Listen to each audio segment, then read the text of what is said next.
はいはい、聞こえておりますでしょうか。あたごさん、鬼道場指導官、黒丸と申します。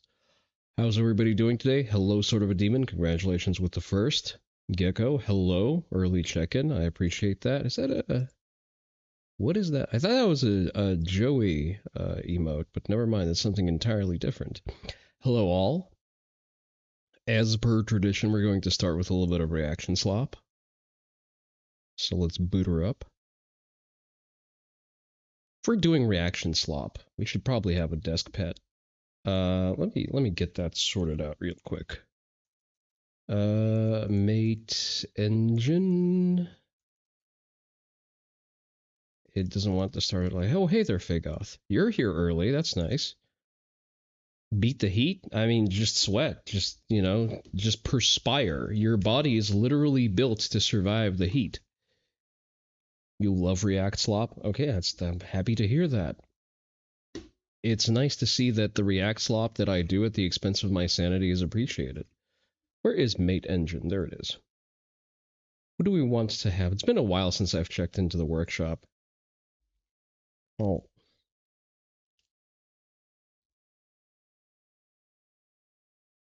We love Sloppa around here. I wouldn't say that we do like hard line Sloppa.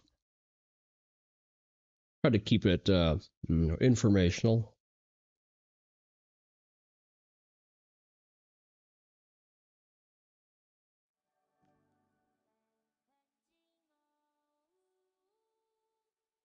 Oh great, I almost choked on a fucking mochi. That's great. I guess I'm reaching that age where I'm in actual danger.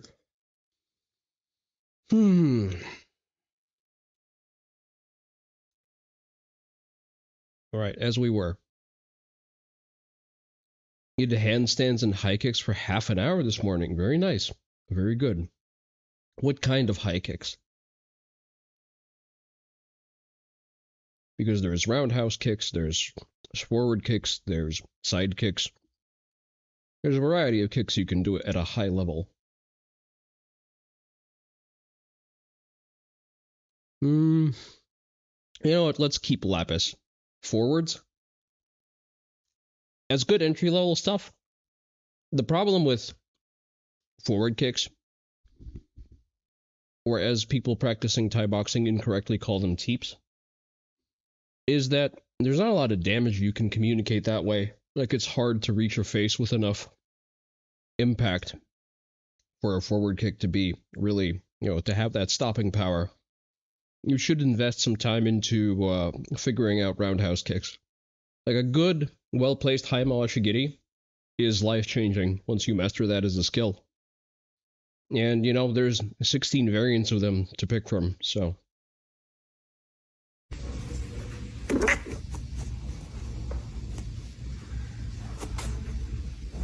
Oh my god, he's like 60% hair.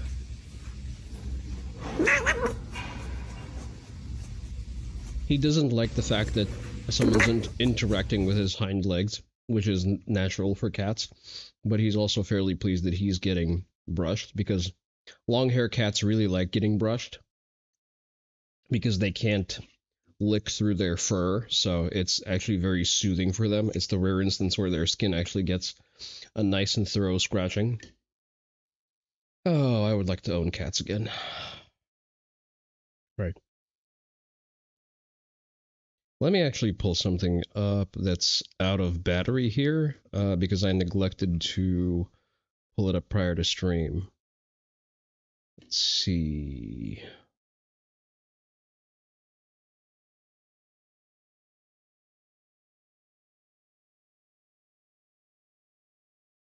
Let me get that one, just because that's funny.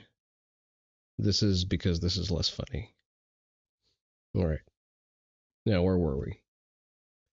So, I'm going to go off of Andrew Bracke's coverage. So, Shiloh Hendricks, the woman who was accosted by a Somali child diddler, then forced to cast the word of power at him, was found guilty by a Minnesota court of, I believe, disorderly conduct and sentenced to 200 hours of community work and a $1,000 fine.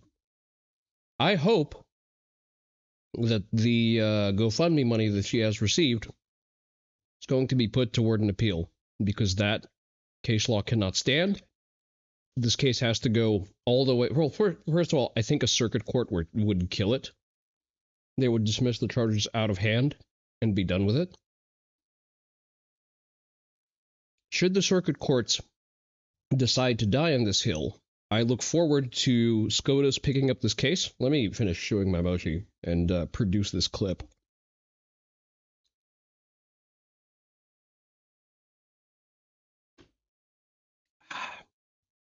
All right, so as I was saying, this should be appealed because this is kangaroo court, banana republic shit. We do not have speech laws. We do not have blasphemy laws. We continue down this route, we will become the fucking UK, and I don't like eating beans on falafel. So, appeal this. A reasonable expectation is that an appellant court, or rather the state Supreme Court or the circuit court, will dismiss the charges because saying words that you might not like is still protected by the First Amendment, and Congress shall make no law as to abridge the freedom of speech of the U.S. population. So, and if the circuit courts decide to die on this hill, I look forward to Justice Thomas's opinion that would effectively boil down to issuing the N-word pass to the entirety of the American people. At least in anticipation of that, I think the circuit courts will fold. But yeah, I hope to see an appeal filed because this is travesty. Like, this is a prosecution that should have never been brought forward.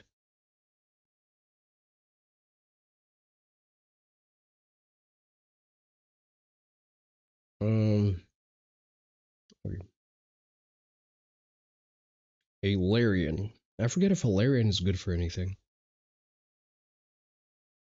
Libertarian Party posting a funny for once.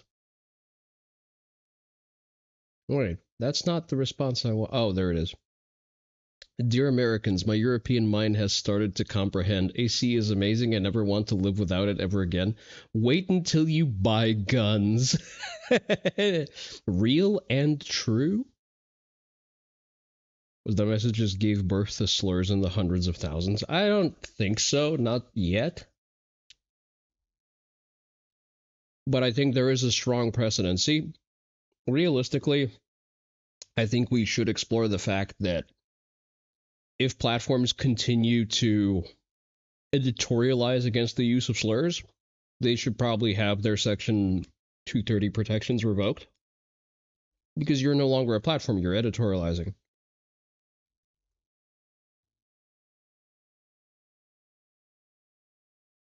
You are literally mandating against the use of specific words in the English language without context.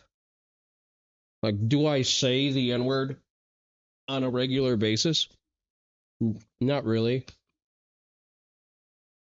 It's hardly my favorite word, but it is nonetheless a word in the English language. Okay. Temple PD comes out to my house about my X post. Literally haven't said anything different than the one they've already since DPS came out in October 2025. It's retaliation for my local investigation. What is the investigation?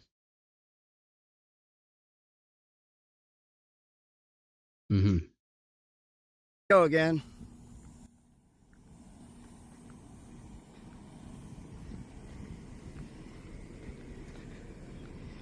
Temple PD. Hey, y'all. How you doing? More treason again? Is that what this is? Name and badge number. Speak up. I'm half deaf. Officer Keenan, 517. Why do we have obese police officers? Obese female police officers at that? Go. Name and badge number. Calm down. It's okay. I'm not calming down. Name and badge number. Remember, you're out here in a public street, right? I don't give a shit. Name and badge number. This is my street. No, it's not. I pay for this. No, you don't. Detective Dominguez. I pay HOA fees. Detective Dominguez to the police department, 444. Good. Name and badge number. Go. You have to identify yourself. You work for the government? I don't have to identify myself. You're on a public street. Are you a police officer that tried to make contact with me at my fucking property? We did try to make contact with you. I don't know Okay, if you good. don't want to talk Name and badge number. That is the law. You have to identify yourself. State the law. State the law on that. You really want to go there, dude? Do you really want to go there? Because there is a law on it, and you know it. Name and badge number. You need to identify yourself. Do it now. Not to be an asshole, but the cameraman looks like he's fucking 5-0, and he sounds like an angry dwarf. I'm sorry. It just you can't. This is bad optics, man. After a certain BMI, obese people become a new hominid classification that gets its own DI benefits. I'd like to say that you're wrong, but you're actually not.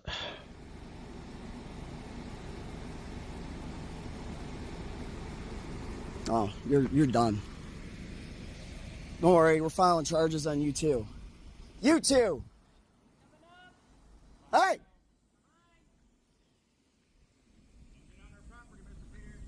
Hey, which wait, but which property is his? You got a warrant? No, we're not here to arrest you. You don't have a warrant. Why were you on my property? I wanted to talk to you About what? about some posts you made on X. Oh, here we go again. Freedom of speech, you don't like it? No, Don't like me talking about treasonous fucking politicians we have no who are problem. combining our military with the IDF? I have no problem with freedom of speech. Just wanted I keep hearing that shit, but I've yet to see an actual measure that would move towards that. Like, I would like to actually know more about that because I hear people screeching about that, but I've yet to hear anything substantive. to talk You don't to have a about- fucking problem with freedom of speech? What the fuck is all this? What is all this? Are you fucking stupid? You here to fucking turn me into Billy Gordon? Is that what this is really about? Because I'm poking around that case? I don't even know who that is. You don't know who Billy Gordon is.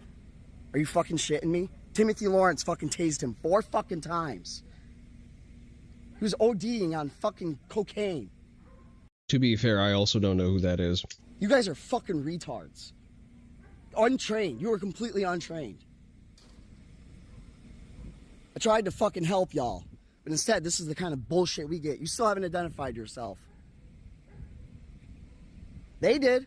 They followed the law. They identified themselves upon making contact with a citizen. So what this looks like to me is that someone likely posted something that could be considered an actionable threat.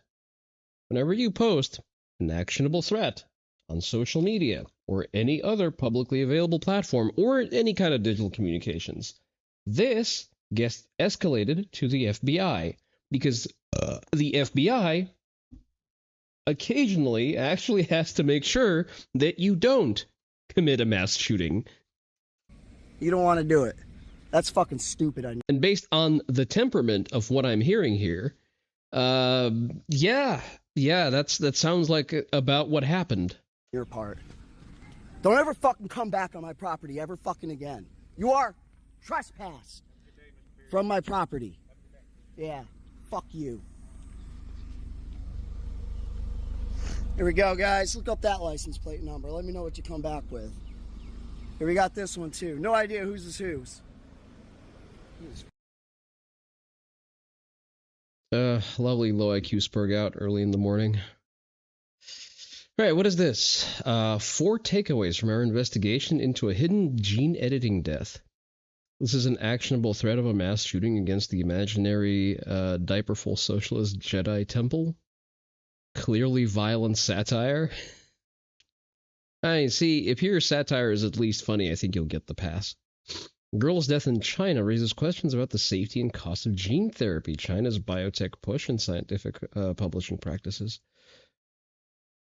Oh, I can listen to this article, but I won't. Sorry, you're going to have to deal with my inability to read.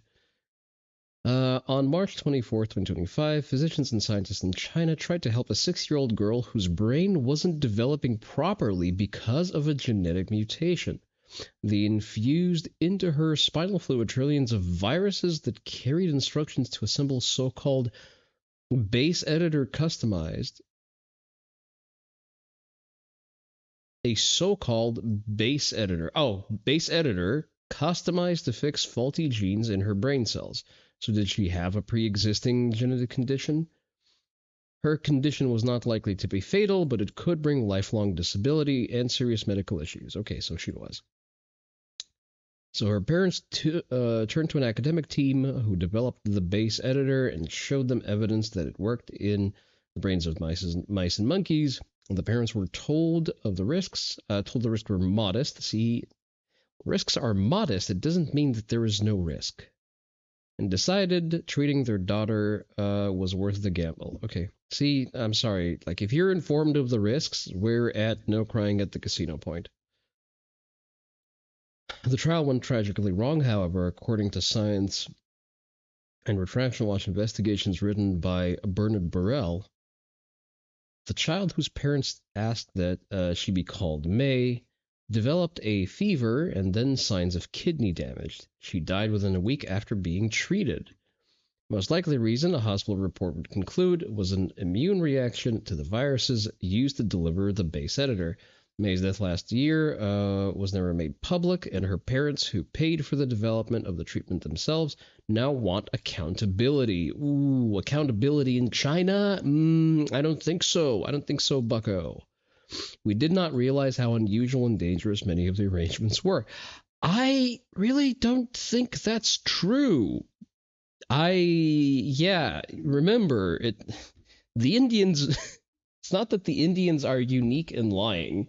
It's just that they're so retarded that their lies are very obvious. The Chinese, however, have developed lying into a fine science. Multiple gene therapy experts and bioethicists who reviewed the case questioned whether the parents were properly informed of the therapy's risks.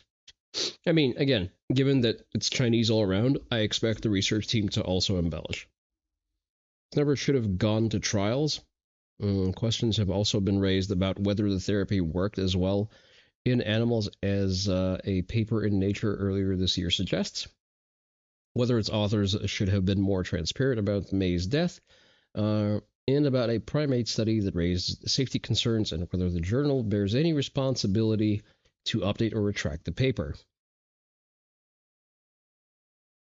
China still struggles with biomedical oversight and transparency. See, usually the flow is whenever a Chinese science magazine or a Chinese lab reports on something, it is expected to be heavily embellished, if not an outright lie. However, 5 years later, an American lab will actually make that discovery. Well, 5 to 10 years. In about 15 years, you're going to have a, commoditized product. So at this point, it's basically, the Chinese being willing to run pretty unsafe experiments on their own population, and I see no downside. Like, wow, turns out that increasing viral load, even if those viruses are delivery methods for CRISPR, is not great in, sickly and underdeveloped children. More on that in News at 11. What does that tell us about the risks of vaccinations? Okay. 2018 Chinese biomedical researcher, I'm not reading that, shocked the world by announcing he had secretly edited human embryos and produced 2 babies he hoped would be immune to HIV. Oh boy, I don't want to know how they tested that theory. The effort was considered risky and unethical and widely condemned, even by the scientists who went on to develop May's treatment. China sent He to jail and toughened its rules and regulations on gene editing and other biochemical treatments. Because They produce a population of people immune to HIV. How are they going to then subvert the American society? What? Give me a second to pour my tea. But because the country wants to rival the United States as a biotech power, China recently changed its system to speed research into human therapies. May's death and a silence that followed suggest the country still has work to do, says Joy Zhang, a sociologist, not a real profession, at the University of Kent, who has written about the culture of secrecy in Chinese scientific institutions. The lack of disclosure could also fuel recent calls by politicians to ban the U.S. from considering clinical trial data from China. That is valid. Gene therapies remain risky, need careful scrutiny, sure. May's family wants to make the details of her death public, in part to help protect other gene therapy patients from similar harms. Ever since a teenage boy named Jesse Gelsinger died from a gene therapy attempt in 1999, researchers have known the strategy carries significant risk. The gene therapy field has slowly rebounded after the Gelsinger tragedy, and the ability to edit existing genes, not just add new genes, has boosted optimism. But delivering genes and gene editors remains fraught. Other patients have also died and had serious medical issues after therapy attempts, often because their immune systems overreact to the flood of viruses typically used to deliver a gene into a cell. Investigators are now trying to develop non-viral vectors for delivering DNA into cells.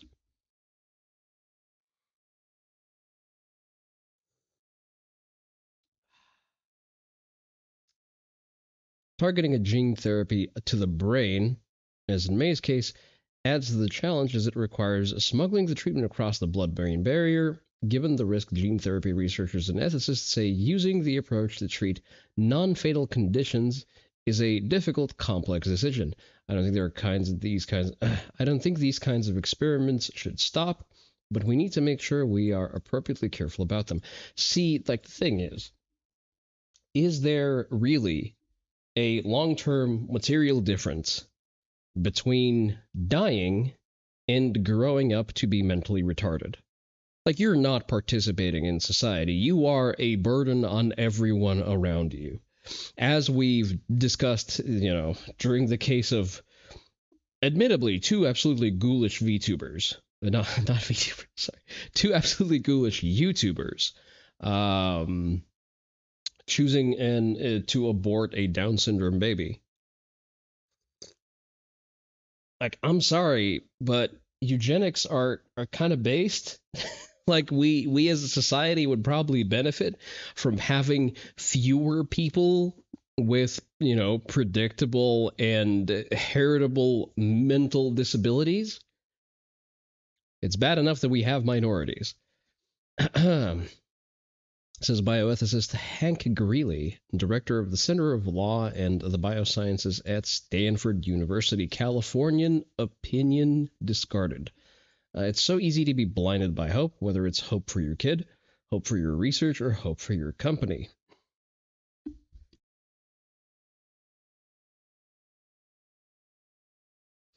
Exorbitant costs of gene therapies can burden families. Oh, shit.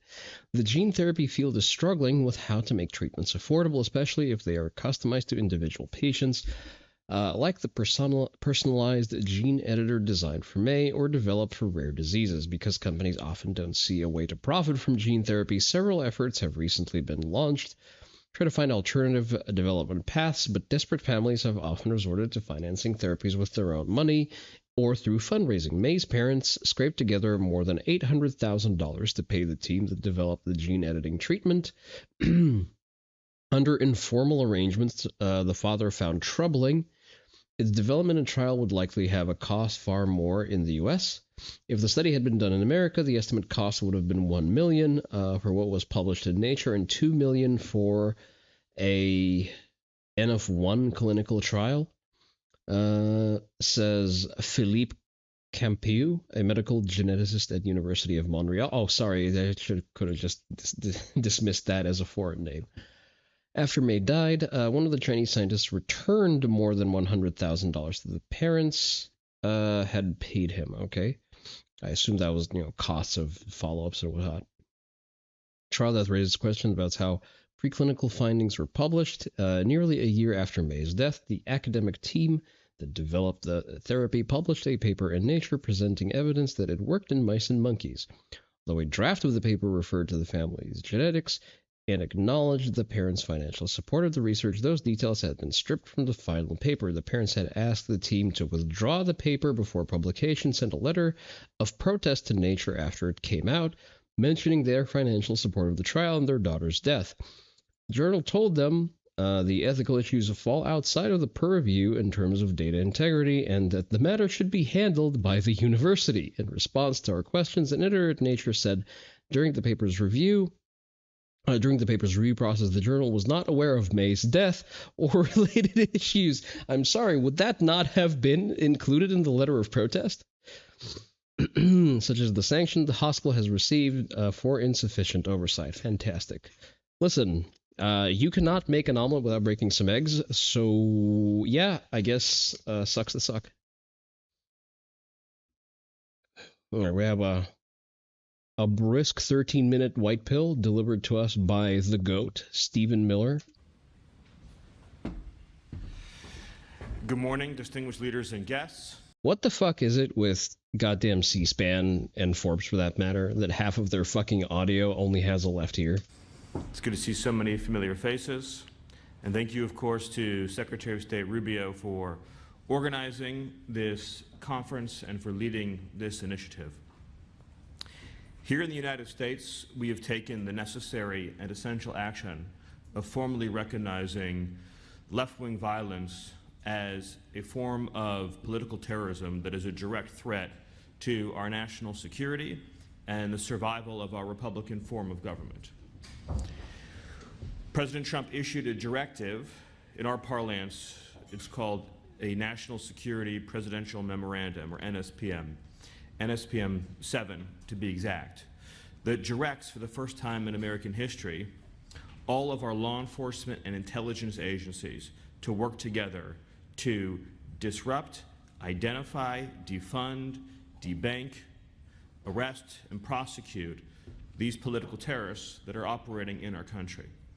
It's very important to understand that left-wing political terrorism seeks as its ultimate end the overthrow of our system and form of government. And we've seen this has taken place many times in many places throughout the years, and Secretary Rubio has provided you many examples. Left-wing terrorism always ends in bloodshed, misery, and suffering. It only can travel in one direction. There's no point at which the left-wing terrorist is satisfied with his gains and ceases progressing. Inevitably, left to run its course, it always becomes a gulag. It always becomes the mass imprisonment of political enemies, the stripping of their rights and freedoms, inflicting immense pain, humiliation, suffering, in order to establish complete and total control. Control through psychological and physical and actual terror. And we have to understand that that is the scope and the extent of the threat that we face. And as Secretary Rubio also pointed out, this is an international network. Antifa, as an example, operates in dozens of countries all throughout the world. I mean, we also do have the Communist Control Act that we could, just enforce. They share common networks of funding and organization and information sharing. And so all of our intelligence agencies and law enforcement entities should be collaborating and coordinating and working together in order to root out these organizations. One of the hallmarks of left-wing violence and terrorism is its completely pretextual and disingenuous appeal to civil liberties in an effort to shield its own violence. This is the tactic that the left always uses to try to protect itself from facing criminal punishment. It is essential that we are wise enough and strong enough to understand that these appeals must fall on deaf ears. When the leftist, who does not believe in freedom, who does not believe in civil rights, who does not believe in any ordered notion of justice, protest that we are violating his rights, understand that he is lying to try to persuade people who are not closely following the political scene that some injustice has been perpetrated against him. We must stay the course and be completely unflinching in the pursuit of justice against these enemies of civilization. If the left is allowed... I would go so far as to just directly indict anyone who has communist or DSA associations of just direct fucking treason, which comes with the death penalty. ...allowed to use the real or actual threat of violence to destabilize our institutions, then those institutions cannot and will not succeed. So here in the United States, for example, we saw in the recent past clear threats of violence against our Supreme Court to try to shape how they rule on upcoming decisions. The leftist does this with the full desire, intent, and understanding that the threat of violence against a public figure or their family is meant to cow them into behaving or acting or conducting themselves differently. Yeah, they also do that. Sometimes the audio just fucking cuts out. So what are hombres? Everyone wears sunglasses, and of a violent left-wing organization threatening our nation's highest court, and the federal government and the Department of Justice turning a blind eye to it.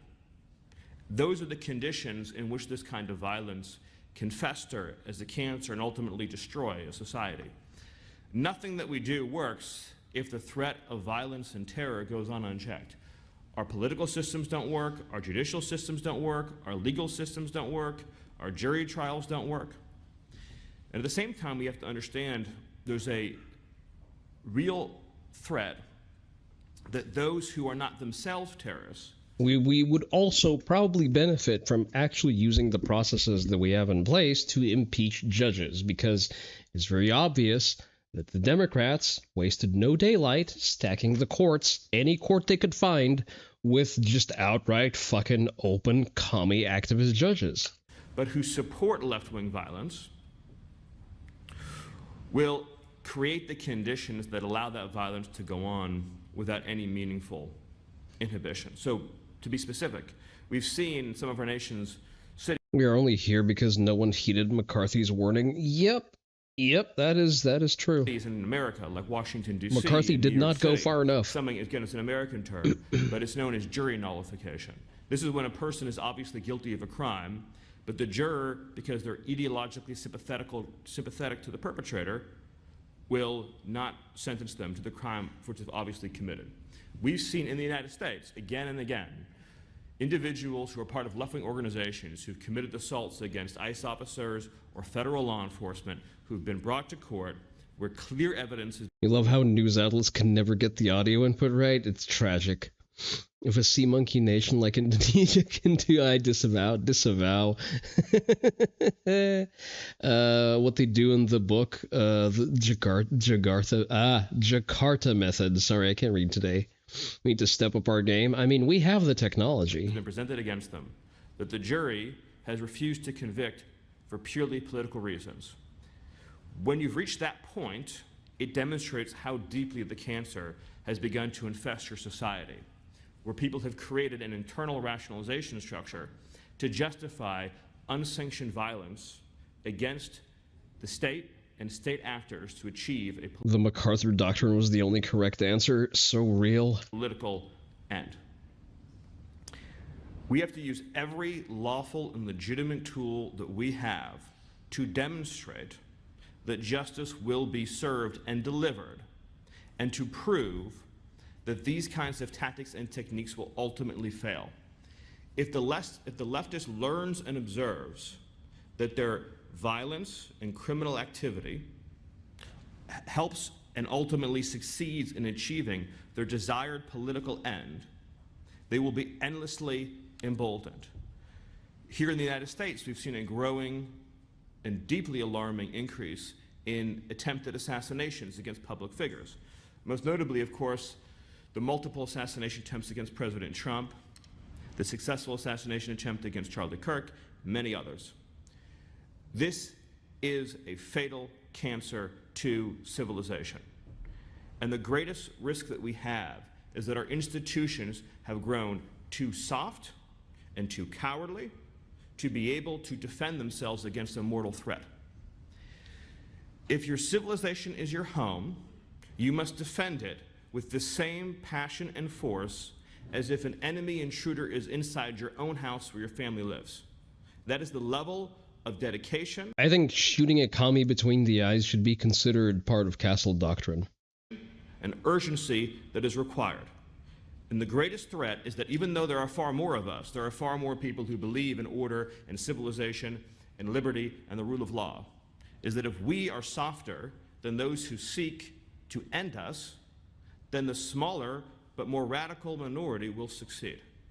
Twitch, clip that. It is easy to dismiss Let's what see I'm if that saying worked. and to say, surely it cannot be that bad, it cannot be that dire. But again, I point to the examples in our own country where, for example, our Immigration and Customs Enforcement, which has been duly statutory authorized to carry out routine enforcements of immigration law, has been subjected to an over 8,000% increase in violent assaults. These are not one-off episodes. This is repeat, systemic, organized, funded insurrection. And You don't know how to do the clip thing? You're on Twitch. There's like a little bar that it's not a little bar. It's like a little film clapper looking tool. Like it's right by the volume. But also Twitch should have created an automatic clip with that audio cue. At least I'm told that it does that. armed resistance against the federal government. There was a sniper from a sniper's nest who, using an assault rifle, tried to shoot ICE officers in Dallas, Excuse me, a DMR? Texas. These are the episodes that we're talking about, where we have had repeated, direct, violent attacks on federal law enforcement in order to veto the ballot box with violence. And the leftist justifies this violence to himself by saying that they alone are the arbiters of what is right or wrong. See, Figoth, the things that you're describing are fighting symptoms. I think that once you just start hanging commies, all of the roots and fruit of the communist tree are going to wither. Not the law, not history, not civilization, not public opinion, and certainly not God. The leftist assumes for himself judge, jury, executioner. But let's not pretend for a moment that these radical leftists, these terrorists, are operating from a place of sincere political conviction. Sure, there are plenty of useful idiots that they use who may believe these discredited ideologies. The leftist is fundamentally motivated by envy, by hatred, by jealousy. The leftist looks at what is beautiful and what is good and what is natural and is filled with envy and hatred. The leftist looks at a perfect family with the perfect life and a perfect job and perfect kids that goes to church every Sunday and is filled with a feeling of inadequacy and jealousy, and they covet and they turn those emotions. That's an ancient copy pasta, rather it was a green text actually, that I've read on 2chan, which is a Russian variant of 4chan. But went something to the effect of the communist at the sight of his own inadequacy. The sight of his own inadequacy forces the communist to believe that he is entitled to deprive you of your apartment, your car, and your salary, and should be in the right to rape your daughter and wife. That is all they do. That is all that possesses their mind. Ultimately, into a desire to subjugate, to oppress, and to inflict pain and suffering. It's not a coincidence that when you look at these violent Antifa demonstrations, you see any photograph of those who were assembled. To be blunt, not one of the people that is demonstrating looks like a normal person. Not Stephen Miller breaking out the physiognomy check on Maine. one looks normal. They're all deformed in some way, in their appearance, in their dress, in their mannerism. Imagine being called a dysgenic freak by the chief of the White House staff. Why is that? Why, if you look at two photographs and you see a normal American street, you see an Antifa protest, why do the people that are violently demonstrating, why is there not one normal looking... He's explaining what a physiognomy check is on C-SPAN. He is our guy. I guarantee you, Stephen Miller fucking posts on poll. person among them. Every one of them, through the course of their life and their decisions, has scarred their body and their appearance in many different ways, to the point in which they're out. You got banned from a Eurochat for not recognizing gender and calling a socialist SSRI on 2 legs. Well, see, that's your fault for being in a Eurochat. Outer appearance becomes a manifestation of their inner hatred. Trust your instincts. To all people and across all civilizations, you know what normal is. You know what beautiful is. You know what good is. Stephen is our top guy. Just absolutely unironically. You also miss he's Stephen with a PH, but that's okay. Right. You know that children are precious and beautiful and must be protected. You know that the criminal and the junkie and the predator is a threat to normal, healthy living. This is so much deeper than issues about taxation and regulation, although they're incredibly important. It's about normal, healthy, ordered living. And the violent leftists, for these deep-seated reasons, going back to the earliest wisdom taught to us in the Bible about coveting. And I'm not talking about rich versus poor. I'm talking about a much deeper kind of coveting. Coveting people who are morally superior, who are superior in the simple, truthful way they live their lives. People that they look at who are happy and ordered and peaceful and contributing to their communities. That burns an ember in them, and that's how you end up with the horrors we've seen throughout history, where good families are dragged out into the street and executed. And you might say, again, you're describing a future that seems impossible to conceive of. When it comes to preventing these horrors, it is the burden and the duty of good people of all walks of life to understand that you will always be accused of raising the alarm too loudly. If you wait until the point where the worst outcome is so obvious that no one can deny it, you've already lost the battle. That's the fundamental point. If you say, I will not raise this alarm until the threat is so present and so clear and so obvious and so imminent that none can deny it, it's already too late. It's already too late. I would rather prevent a threat from occurring and be accused for the rest of my life of having falsely raised the alarm, knowing in myself that I was right, than for fear of being judged, having waited too long until the point of no return has been crossed. The good news is that we are far away from the point of no return. So all of us should organize together and work together for the good and the benefit of all the people in our societies, of all walks of life, of all persuasions, to deliver for them what they are justly entitled to, which is to live with safety, with fundamental human dignity, and with the ability to live in peace and harmony with their families and neighbors. Thank you all, and God bless. See, Mr. Miller, please, just deputize me to hunt the John Brown Gun Club like the fucking dogs that they are. One day he'll go into declassified Mossad docs and the founding of the ADL. I would trust him to do that. Listen, my dream presidential ticket is President Miller and Vice President Marco Rubio. I'm willing to split the difference and switch them around. President Rubio and and Vice President Miller. I'm fine with that, but I want those two. I want them to bring down the fucking hammer. I want Marco Rubio, who's not spent a day without wanting to glass Cuba, and Stephen Miller, who's not seen a brown person he doesn't want to deport.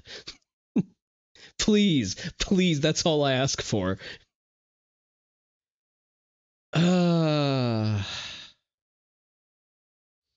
Okay, we have a fat electrician video with a fantastic title, God Made Summer, America Fixed It.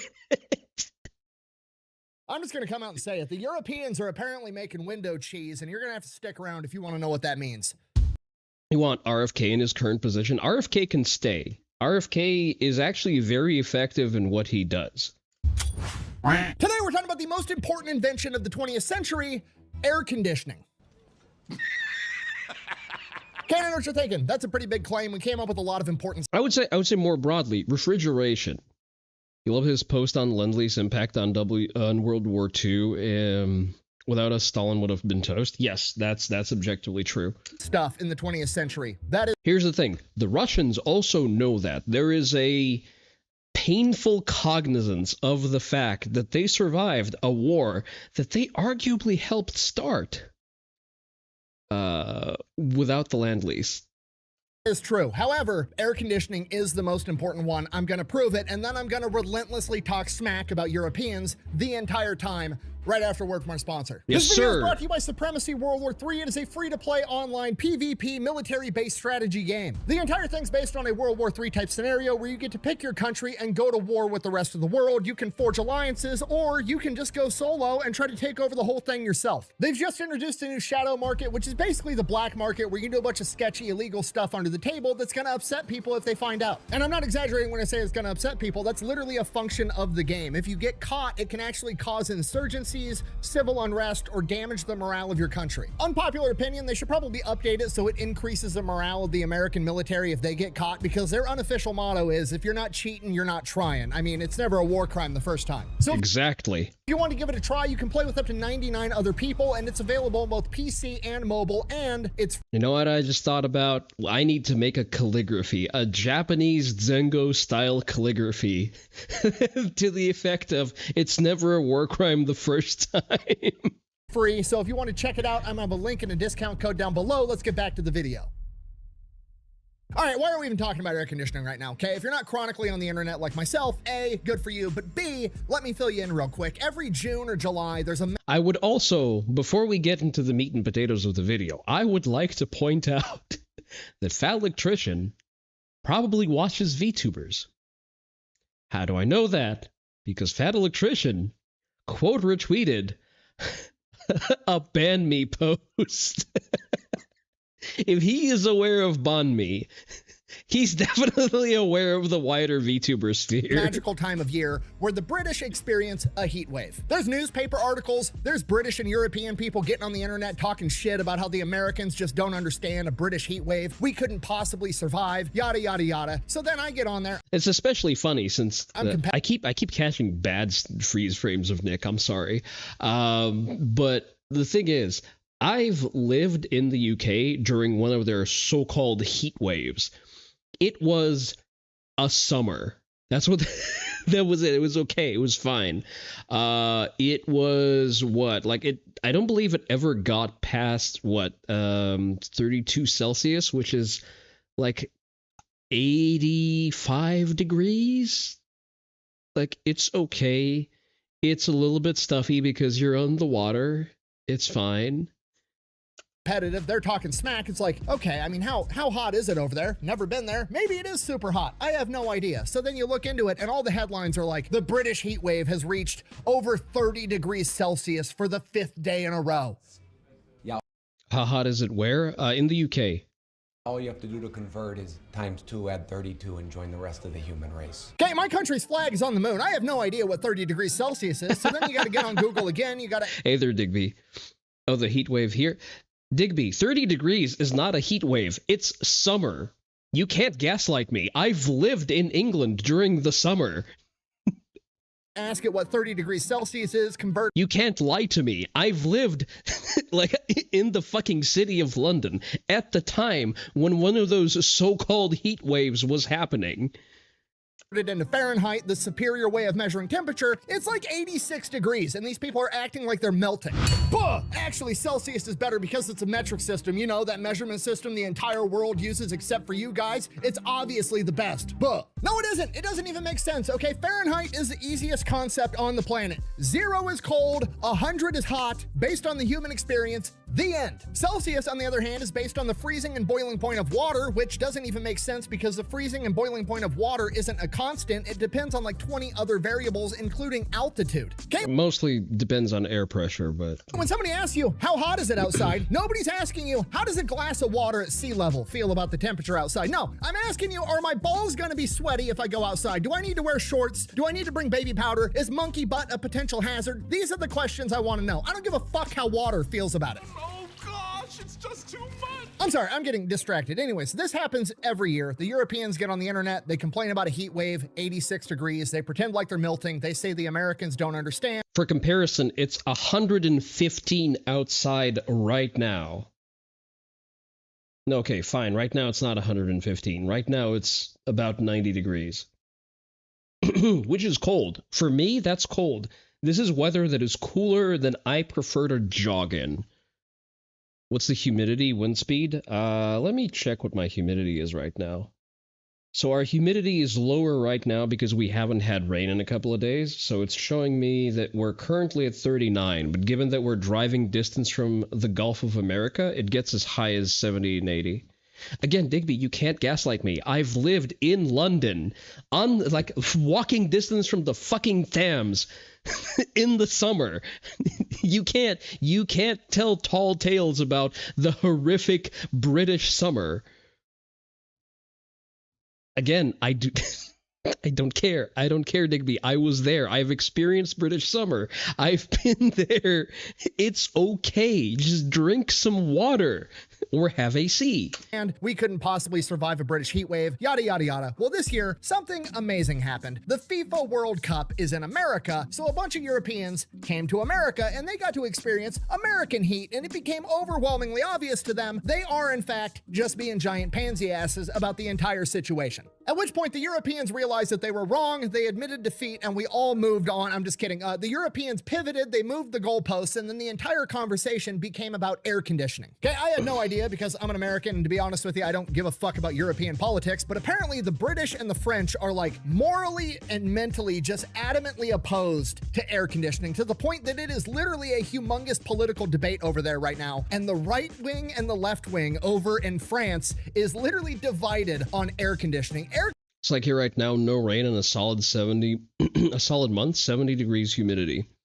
We will have, again, it mostly depends on winds. If it's about to rain or if it had just rained, we're probably going to be touching 100%, just, because of how it works. Because Texas is, mostly just, flat rocky plains, our air masses move a lot. So we don't really have a constant in terms of humidity. So yeah, right now it's, what did I say? Let me check the weather app again. It's 40% humidity right now. I can give it to you on a longer scale. Can I go by day, please? I guess I can't. Oh, there you go. So at 7 a.m. today, it was 100% humidity.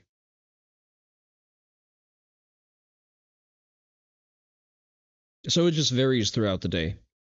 Not much wind. When the UK has a heat wave, we tend to get slapped all at once with low wind, high humidity, and clouds and high heat. No clouds and high heat.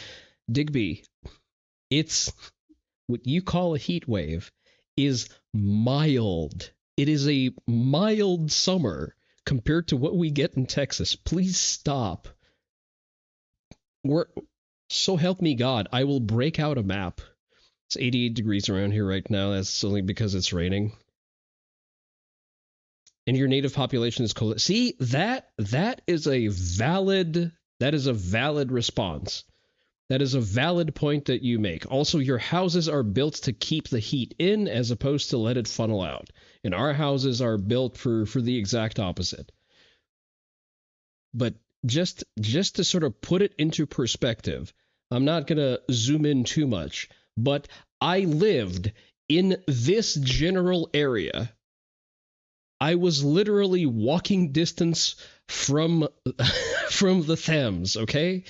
I know what a British summer is like. I know what a good British summer is like. I have been there. I have experienced it, and it's nothing. That is considered a cold spell in June for us. Air conditioning in France is right-wing technology. I'm not exaggerating. And me, with how my brain works, now I have to know the... Do you want, let me put it this way, Digby, do you want to agree with the French? Are you sure about that? Desert people be like, it's not hot. No, that's valid. See, you got me there. Not only desert people be like, it's not hot, like a literal demon spawn is telling you that it's not hot. Ah, yes, Mr. Oni, please regale us about how the iron hell is not as hot as this. The history of air conditioning. So, from the top. The first modern air conditioner was invented in 1902 by an engineer by the name of Willis Carrier, and Willis Carrier was hired by a publishing company to come in and solve a problem. You know what the funniest thing is? Texas was mostly settled by the Dutch, the Germans, and the English. See, so technically, we've just eugenically selected for the ones that are heat adapted. It's not as hot as an islander. Give it a few generations and they'll adapt. I mean, that's basically what happened here. Like the earliest settlements in Texas were the Dutch. And then the remaining populations that came in to further develop Texas were Germans and Brits. The problem this publishing company had was that when they were trying to print things in summer, the heat and humidity was causing fluctuations in the paper and the printing process, giving them an inconsistent product that they weren't happy with. So he gets hired to come in and figure out a way to make their product more consistent while they're printing in summer. And his first option is, obviously, I'm just going to change the environment. I'm going to make it a constant. I'm going to get rid of the heat and the humidity so it's no longer a factor. Then we can tune the machines once and we can print away because it's always going to be the same temp and the same humidity in the factory. Okay, pause. I need you to understand, as a person in 2026 that's grown up with like modern technology, this sounds obvious, like duh, just do that. But at the time in 1902, homeboy literally came out of left field and is like, clearly, I just have to change the rules of physics. I have to change the entire world around me so this works. I'm literally gonna attempt to domesticate the fucking wind so I can print books. Okay, do you understand how insane that is? That would be if like the Wright brothers, when they were trying to design an airplane, were like, fucking we'll just turn off gravity. Duh. It's science. But somehow this guy manages to do it, fixes the printing problem. We'll just tame the wind to print books better. I love that. As for aircon, you have aircon. You're designing an air-conditioned suit. People who are whining about it are dumb. I think, yeah, see, we can... The argument never went beyond that. Just air-condition your shit. Problem, sees the potential, patents the idea, patents the phrase air conditioning, and then he goes and creates the Carrier Air Conditioning Company, which is still around today, has like over 50,000 employees, and is worth over $20 billion. So air conditioning is like primarily used in these factory type settings. In 1914, there are some people starting to get air conditioners in their homes, but it's extremely rare. By the early 1930s, they are starting to have like commercial air conditioning units that you can put in a home, but they cost like $10,000, which in 1932, convert that to today's money, it's almost like $250,000 for a window air conditioning unit. But people were willing to pay it because if you got the money, not having ball sweat is priceless. Hell yeah. Oddly enough, you can make the argument that air conditioning is actually responsible for movies, TV, and Hollywood as a whole. Because outside of manufacturing, Okay, maybe I don't like aircon. one of the first industries to adopt air conditioning is movie theaters, which makes so much sense because I cannot tell you how many times I've been shown like, oh, this is a silent film from 19 whatever the fuck, and oh, it was so funny at the time, blah, blah, blah, blah, blah. Nobody was going to movie theaters in the 1920s, the 1930s, the 1940s because they enjoyed watching silent films. They were going because that was the only place they could go to get air conditioning and get out of the heat for 2 hours. You can actually go back and read accounts from people at the time where they're like, yeah, no, we don't go to the the movie theater because we give a shit about the movie. We just go so we can go there to cool off. So in a way, it's pretty likely, or at least you could argue, that if it wasn't for air conditioning, the film industry as we know it today might not exist. Regardless, movie theaters were a lot of people's first encounter with air conditioning, and once they saw it, they're like, holy shit, this is awesome. I want to get it inside my house. But from here, the cost of air conditioners actually plummets because it's something that everybody... I now hate air conditioning, same. Being said, trying to integrate air conditioning into existing buildings in Europe is difficult. The Russians have actually cracked that, surprisingly so, because the Russians have been building from concrete plates and concrete panels or brick for most of their recent history. And usually the way they integrate, they've gotten very good at integrating AC units into existing buildings. Typically what they will do is they will introduce a sort of smallish duct somewhere near a window, and they will insulate that. They will connect the AC unit, and they will just have it, drag air that way. So standalone units are pretty feasible. It takes a little bit of legwork, but from my understanding, they're able to do that in like less than a week. Everybody can use and everybody wants. It's just like TVs. When I was a kid growing up, Do you think integrating aircon into prefab commie blocks is different going through brick building that may have been old when the Soviet Union was new? So it depends on the building. First of all, yes, commie blocks are... There's like from a material resistance perspective, brick or fucking cement panel doesn't really make much difference aside from the legal issues. In which case, you just have an air duct that is integrated into your window as opposed to having to cut through the wall. Flat screen TV was like $12,000. It was some absurd amount of money. And today I can go to Walmart and buy a 70-inch flat screen TV that's better than those TVs when I was growing up for like $400. So air conditioning got incredibly cheap, incredibly fast when you compare it to pretty much anything else. And by the 1950s, they were starting to have literal experiments that they would call air-conditioned villages. Basically, they were new housing developments where all these new homes had air conditioning in them, and they actually had psychologists and scientists go in, and the families that bought these homes. Remember when a TV was measured in months of rent? Now a months of rent is measured in TVs. Yeah, because we've gotten better at manufacturing. We've gotten more efficient with the electronics and their placements. Yeah, pretty much. Volunteered to be studied for over a year to see the impacts of living in an air-conditioned climate in your home and how it would affect you. People had no idea what would happen. Would they go crazy? Would they not be able to handle going outside anymore? These were all huge unknowns at the time. And you want to know what the psychologists and the scientists concluded about living in air conditioning? It's pretty fucking awesome, okay? They found out that everybody slept better, and they also found out that the housewives were reporting back to the psychologists that their husbands, and I quote, had a better disposition, aka their husbands weren't as fucking grumpy all the time. You can literally go back and read the... Who would have thought that not being miserable throughout the entire day is actually somehow a contributor to your general quality of life? Articles. We'll read one right now. Headline: Air conditioning helps with disposition. Women living in air-conditioned homes in Austin, Texas, the air-conditioned village, startled a team of psychologists and researchers by asserting their husbands' dispositions had somehow miraculously improved under the influence of air conditioning. Okay, when you're not hot, you're not grumpy. Fucking shocking, I know. Reminds you of the Singapore dictator you mean Lee Kuan Yew? It reminds you of Lee Kuan Yew who went, first thing I did was install air conditioning in the government offices to get the civil servants to do their fucking job. That sounds like him. That's a Lee Kuan Yew thing.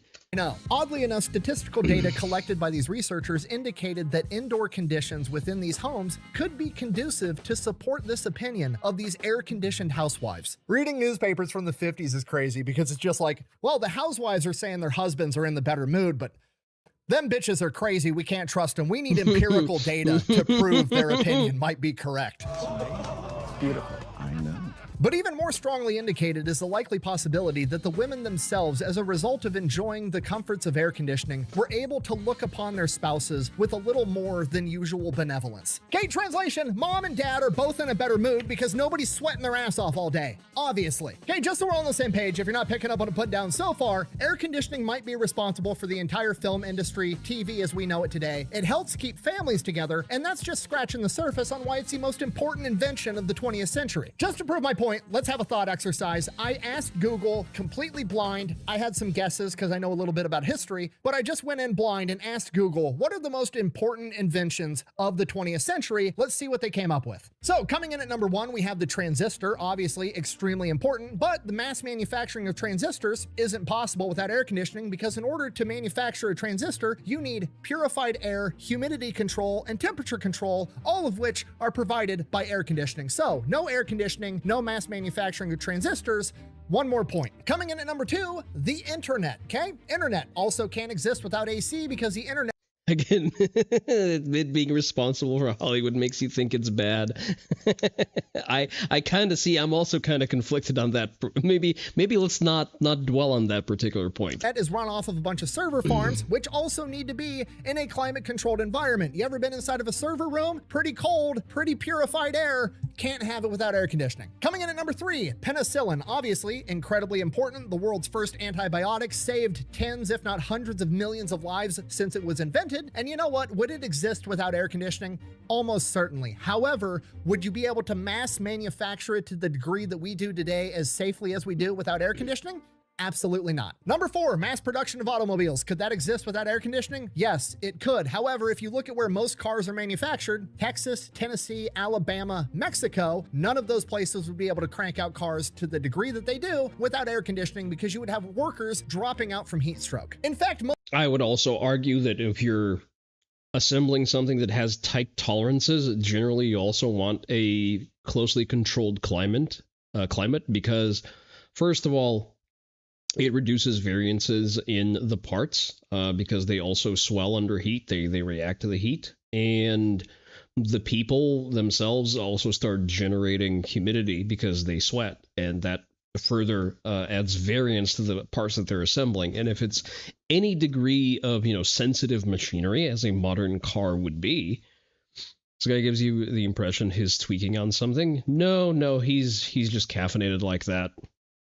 Well, to be fair, he's also playing it up for the camera. Like, I've met him in person. He's actually very, very chill.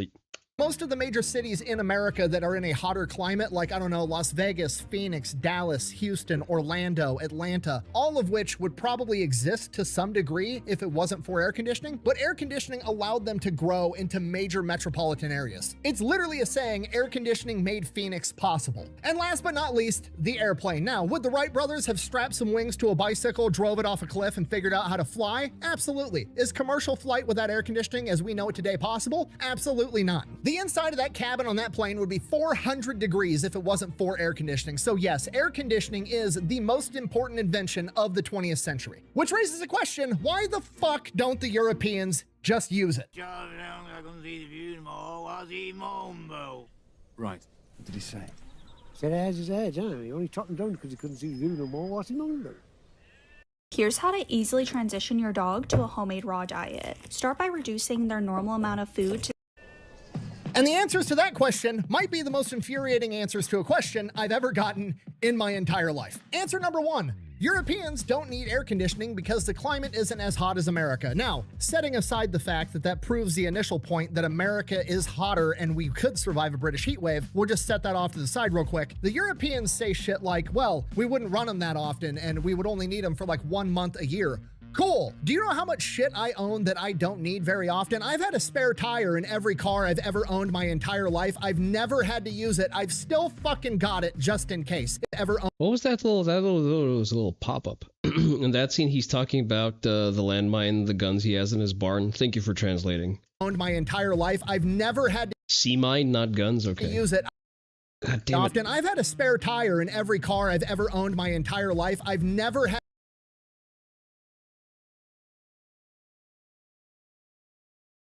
had to use it, I've still fucking got it just in case. If there was something that I only needed to use 30 days a year to make sure my balls weren't hot while I was trying to sleep, you best believe I'm gonna fucking own it. Oh, well, Europeans are tougher than you Americans. We'll just grit our teeth and bear it. Are you? Are you really? Because last I checked, 175,000 fucking people died from heat stroke because you're too fucking stupid. Let's Every roll this car back. I've ever owned my entire life, I've never had to use it. I've still fucking got it just in case. If there was something that I only needed to use 30 days a year to make sure my balls weren't hot while I was trying to sleep, you best believe I'm gonna fucking own it. Oh, well, Europeans are tougher than you Americans. We'll just grit our teeth and bear it. Are you? Are you really? Because last I checked, 175,000 fucking people died from heat stroke because you're too fucking stupid to buy an air conditioner. Do you understand how insane that is? If there was any other event on Here's the thing, like, I own a shotgun. I probably use that shotgun fewer than 30 days per year.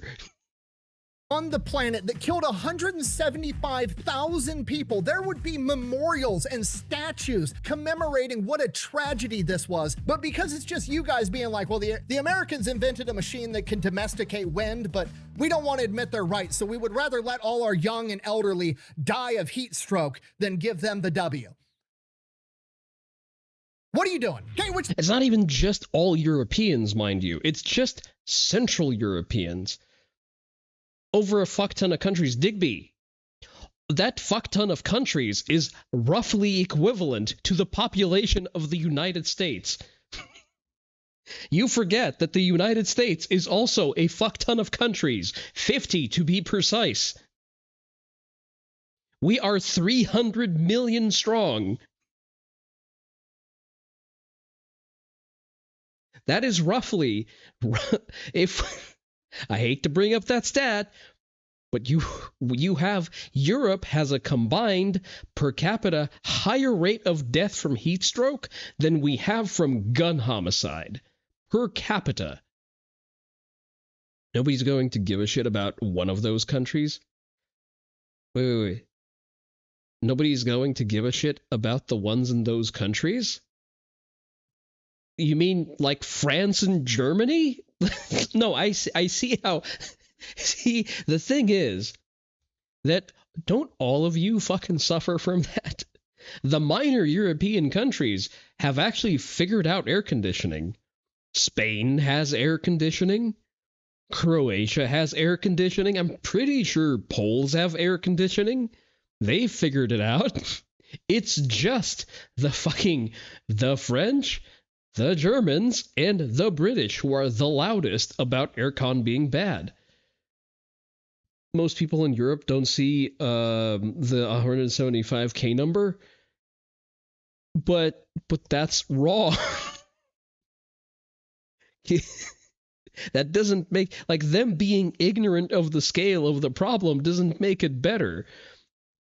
Especially we factor in, Gecko, you can dodge the ads on YouTube. AC bad, migrants and socialism and trans good. Oh, I'm sorry. Understandable. Have a nice day. Like, Digby, the fact that people are not cognizant of the total number of fatalities caused by heat stroke doesn't mean that it's not a problem. It just means that they're fucking stupid. As you have confirmed by installing an AC. This leads right into the next argument, the most infuriating one, because I used to build shit for a living. Americans don't understand because our homes are actually built to retain heat, so an air conditioner wouldn't work as well for us. Motherfucker, that's just insulation. That's how insulation works, okay? Do you have a thermos? If you put hot tea or whatever stupid shit you guys drink in a thermos, you know how it stays hot? Now dump it out and put fucking ice water in it. The ice water stays cold, okay? Your house isn't specifically designed to be hot inside. It's designed to have a controlled temperature regardless of what's going on outside. So if you buy an air conditioner and you cool off the house, it stays fucking cool. Well, air conditioning's really expensive. No, it isn't. You can buy a window unit for $169 to cool off the room that you sleep in or your living room or whatever, okay? The average minimum wage of Europe is $8.33 American. That's 20 hours of the most unskilled labor that you have available in exchange for a magic box that domesticates the fucking wind so you don't have to sweat your balls off. Okay, that is a modern miracle, and you're saying that that's too expensive? I would pay an outrageous amount of money. Here's the thing. Electricity is ridiculously expensive in Europe. Why is electricity ridiculously expensive in Europe? Because 80% of what Europeans pay for utilities is taxes. It's all taxes, levies, fucking excises, and whatever else fucking commie gobbledygook their politicians have ascribed to it. Fuel and energy in Europe should be 80% less expensive. Your windows don't fit, your windows don't fit in your style of window units? Then make a fucking window unit that fits your style of window. Taxes, low availability, stupid pricing models, and more. But taxes are a civic duty. No, taxation is theft. Thank you. Hello, Notary. If you are being taxed at a rate of 80% on a common commodity that you cannot live without, that is daylight robbery. And you should probably start hanging the people who do that to you. Money to see. Like, I run my AC all of the fucking time. My AC is usually set to something like 72 degrees, not because I want it, but because this is a temperature that Onii finds comfortable. It runs non-fucking stop. My energy bill at the end of the month, with 2 people for a, pretty sizable fucking apartment. Thank you. My energy bill doesn't go past $150 per month at a high AC use month. In the UK, it's a lot of the electricity pricing is purely down to the use of gas power generation, despite it being the minority of all power generated. I mean, you could just use nuclear. You built yourself a plexiglass sheet and mount your mobile unit to it. There you go, Mandalore. It turns out it's actually it's a solvable problem. When civilization is occupied by Marxist civilization destroyers, then legal tax planning is a civic duty to stop paying for more quality living centers. You're not wrong. A British person go back in time and talk to one of their ancestors, some medieval peasant picking turnips outside of a castle, and explain to them that in the future, there's a magical box that can make the house cold when it's hot outside. And in exchange for that, all they had to do was work 20 hours and they could cool off their house for years upon years to come, and then explain to them with deadpan stare, but I don't do it because it's expensive. Are you pulling my leg? Motherfucker, it's literally magic to these people. You have the opportunity to buy climate changing magic for 20 hours of your time, and you're just like, nah, I'd rather let grandma and grandpa die from heat stroke. I'm gonna be honest with you, I'm slowly coming around to the idea that this is actually a conspiracy by the European governments to slowly kill off old people so they don't break their universal healthcare system. There's no other logical explanation for why you would be anti-air conditioning. And apparently one of the— I choose to believe that shit, not because it is true, but because it is funny. You're trying, but your politicians, civil servants, and planning systems are all retarded. If you just killed the inbreds, you'd be a lot better off. You're not wrong. That's all I'm going to say. One of the big talking points is, oh, well, air conditioning is actually bad for climate change, so it's only making the problem worse. And then the climate activists get on CNN or the BBC or whatever, and they're giving interviews offering alternatives to air conditioning that you could do.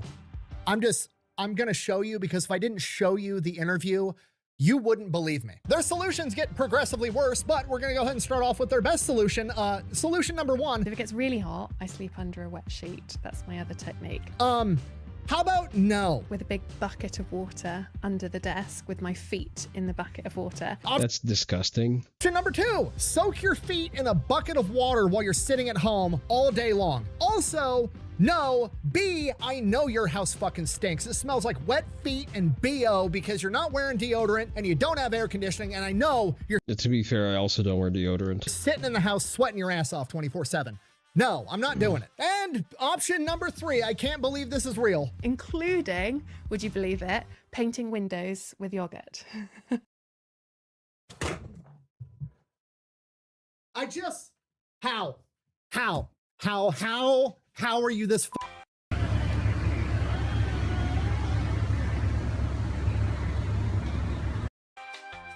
I know, yeah. You heard the yogurt one is terminally stupid? Yeah, I see, like, none of those are good solutions. That's right. Hey there, Seku. How are you doing? I'm not sure what you're reacting to with that "that's right," but you know what? I appreciate the support nonetheless. I'd rather let Grandma and Grandpa die. Yes, a lot of people in Europe these days would support that because it's the only way they'll get a home and might result in a tax cut. No, no, no, no, no, no, no. That will never result in a tax cut because the government will never decide that it's had enough of your money. The only people who have to die for you to experience a tax cut is the people setting your taxes. Your solution, rather than just admitting the Americans are onto something with this air conditioning shit, is to smear yogurt on your fucking windows. You want to make window cheese rather than just turn on an air conditioner. How do you not see how fucking insane that sounds? Like, one of your biggest talking points is air conditioning is expensive. How expensive is it to smear a new layer of yogurt on all the windows on your house and then have your house smell like curdled milk and still be hot as shit? I can't even begin to fathom the amount of desperation and misery the person that figured this out was experiencing. Do you know how fucking hot and sweaty and delirious you have to be sitting at home in your living room on the couch for you to finally go, I gotta do something. I'm gonna try smearing yogurt on my windows. Are you okay? I'm fine. I just threw up in my mouth a little bit. Yeah, that's understandable. It won't result in a home when Grandma and Grandpa died. The house is going to the Muslims who hate you. Also true. Will definitely reduce the ingress of sun energy reaching your house. You could also just use some shade. I mean, you could also just have a fucking AC. Like, what are you doing? Just get an air conditioner, for the love of God. Oh my God. At this point, I'm convinced that air conditioning could prevent World War III if you guys would just do it. No wonder you guys are always starting world wars and dragging us into it. You're all fucking grumpy and hot 24/7. Get some AC and come up with a peace treaty. I don't ever want to hear a European talk shit about America being dumb ever again. They always love to bring up like, oh, America has a bunch of gun violence, blah, blah, blah, blah, blah. Cool. More people are dying because you refuse to use air conditioning than Americans are dying from gun violence. All right. And per capita, not just gross, per capita, more people die from the heat than of gun violence. By a lot. It's not even close. Europe is losing 175,000 people a year. To put that into perspective, America had roughly 60,000 people die in the Vietnam War. How do you not see how insane that is? Air conditioning at this point is like the cheapest, most cost-effective, life-saving technology on the planet, and you're just like, nah, I don't want it. And the most beautiful part about all this is I know for a fact there's going to be a ton. Mandalore, see, I gripe with that approach. The boomers aren't the problem. All you have to do is just stop feeding the welfare state. The boomers are okay. Yes, a lot of them did contribute to the ongoing decay of Western civilization. It doesn't mean that we need a day of the pillow. It means that we just need to stop feeding them and the boomers will fall in line because they need to maintain a good relationship and stay in the good graces of Gen X and millennials who are now going to feed them, as opposed to the state. You're off to the chippy? I don't know what a chippy is. If I wanted anything, but you're not mailing fish to the U.S. Last time I had fish and chips, I had violent diarrhea. So no thank you, but you have a great time. Ton of keyboard warriors with a bunch of stupid talking points and smug comments in the comment sections, and this is going to get clipped and put on Twitter and Instagram and all these other places, and it's going to be all these comments, and you know what? None of those comments would be possible without air conditioning, because without air conditioning, the internet that you're using wouldn't function and the phone you're holding in your hand wouldn't have been able to get manufactured. You are proving my point that air conditioning is the most important invention of the 21st century, and if you don't have some, you should get some, and that's all I gotta say about that. Thank you for watching. Best way to support the channel is go buy some merch, maybe drink some Echelon. Links to both of those available over at thefatelectrician.com. Quack bang, out. I have actually lost a lot of respect for the Echelon guys for the goth girl spit flavor. I'm sorry. It's just so demeaningly simpish. It's not even funny. Okay.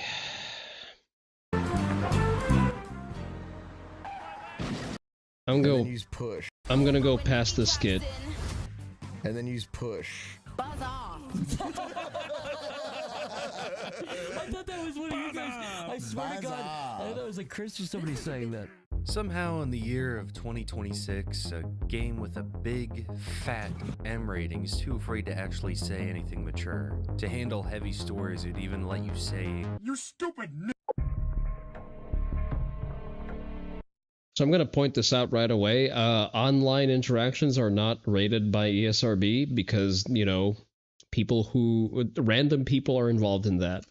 She must be dead by now.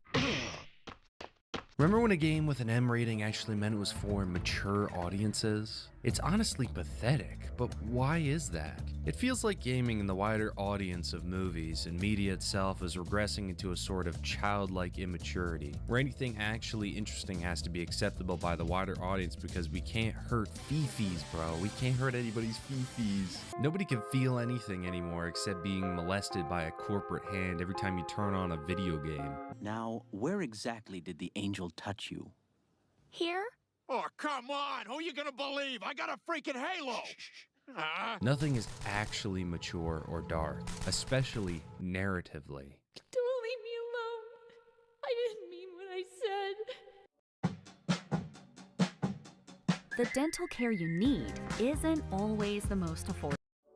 You hate the modern audience, same. The truth is, I hated you. I wanted you out of the way. I wanted my life back.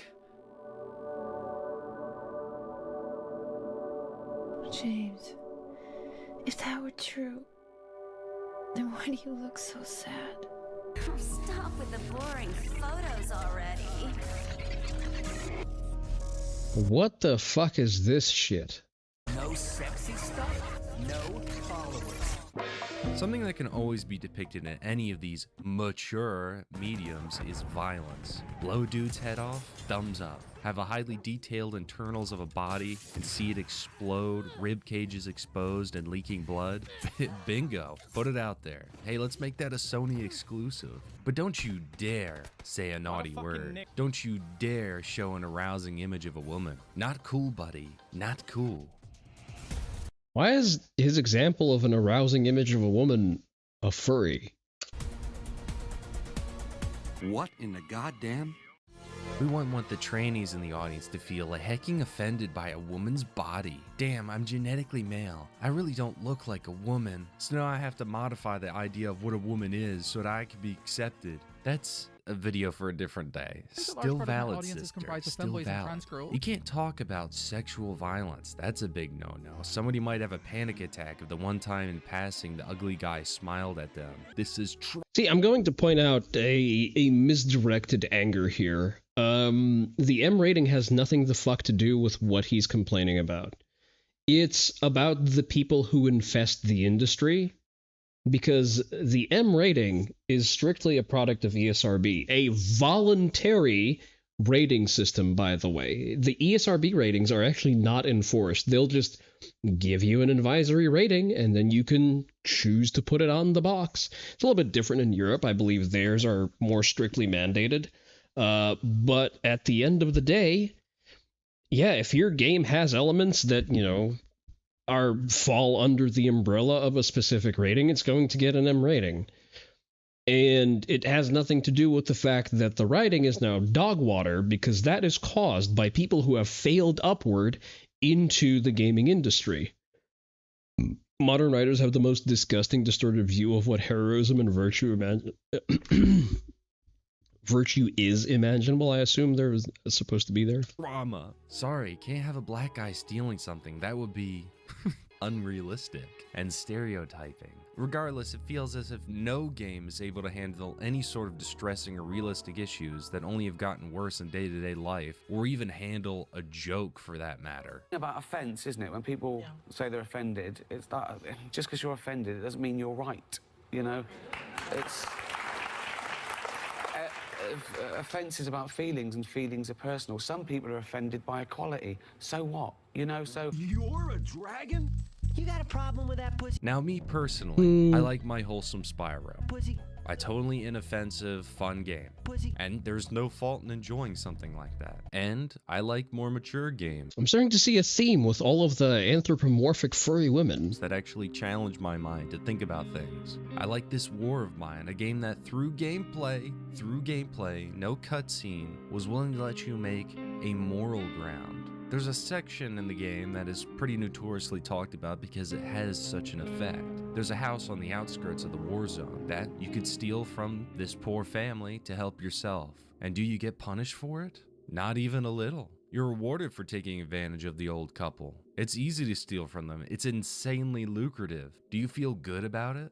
Not really. Now I know I like my edgy jokes, but I do steer away from that place when I play the game again. It does a wonderful job of not beating the player over the head for what they did, even having very little repercussion for your actions to save yourself.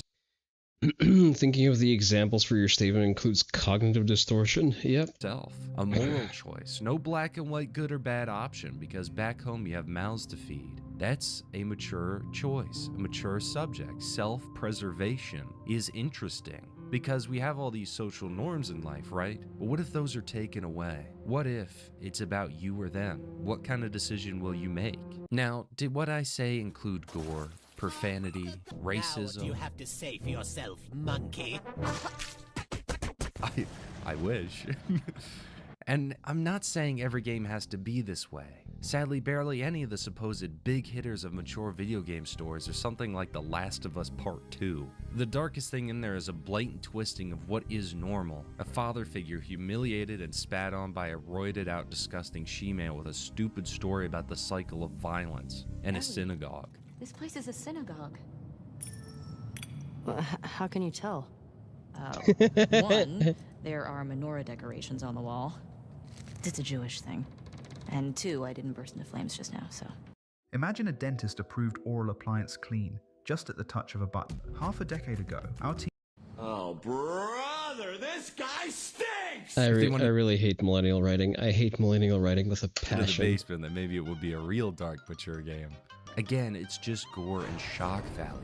It is just shock value. These people suffer from post-Game of Thrones effect. Bring back a hell of a lot worse than waterboarding. Thinking that maturity in their media is deaths that unceremoniously happen or subverting expectations. A real mature piece of media to me is this. Real maturity in storytelling, whether in a video game, book, film, or any narrative, is something deeper than what you get with Spyro. Stories that respect their audience as thinking, feeling adults and invite them to engage with life's complexities on an emotional, psychological, or philosophical level. It's the kind of narrative that doesn't hand you the easy answers or just hand wave out an idea, cartoonishly good versus cartoonishly evil. It is to trust you to sit with the ambiguity, with moral gray areas, consequences, and choices. And sadly, a lot of media that tries to portray this kind of maturity, it is often depicted through a female lens. Now, Squidward, you wouldn't want to have to talk to human resources.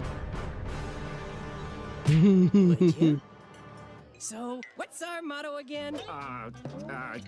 Sincere service with a smile. What can I say to you? Modern God of War needs to be nailed to a cross. I've yet to finish Ragnarok just because there's so much busy bitch work. I wanted to like the first one because I think the themes of, like father-son interactions, the generational conversation was kind of cool, even though the gameplay is kind of dog water. But I don't have an opinion about Ragnarok specifically, just because I've barely progressed through the fucking story because it just is so much bitch work. I remember how it felt to take that throne. All that it meant. And all that it did not. A god of war. God of pain. Okay, I disagree with this thing. Mocking the past legacy of what is masculine. I think we're kind of missing the forest for the trees here, because even in the original God of War games, it was generally understood that things that Kratos did under the influence of Ares were not great because he murdered his own family. of suffering, Unless I'm missing a larger context here. of destruction. The next few months were among my most shameful. That's when I met Holga. She took pity on me. What the fuck is that?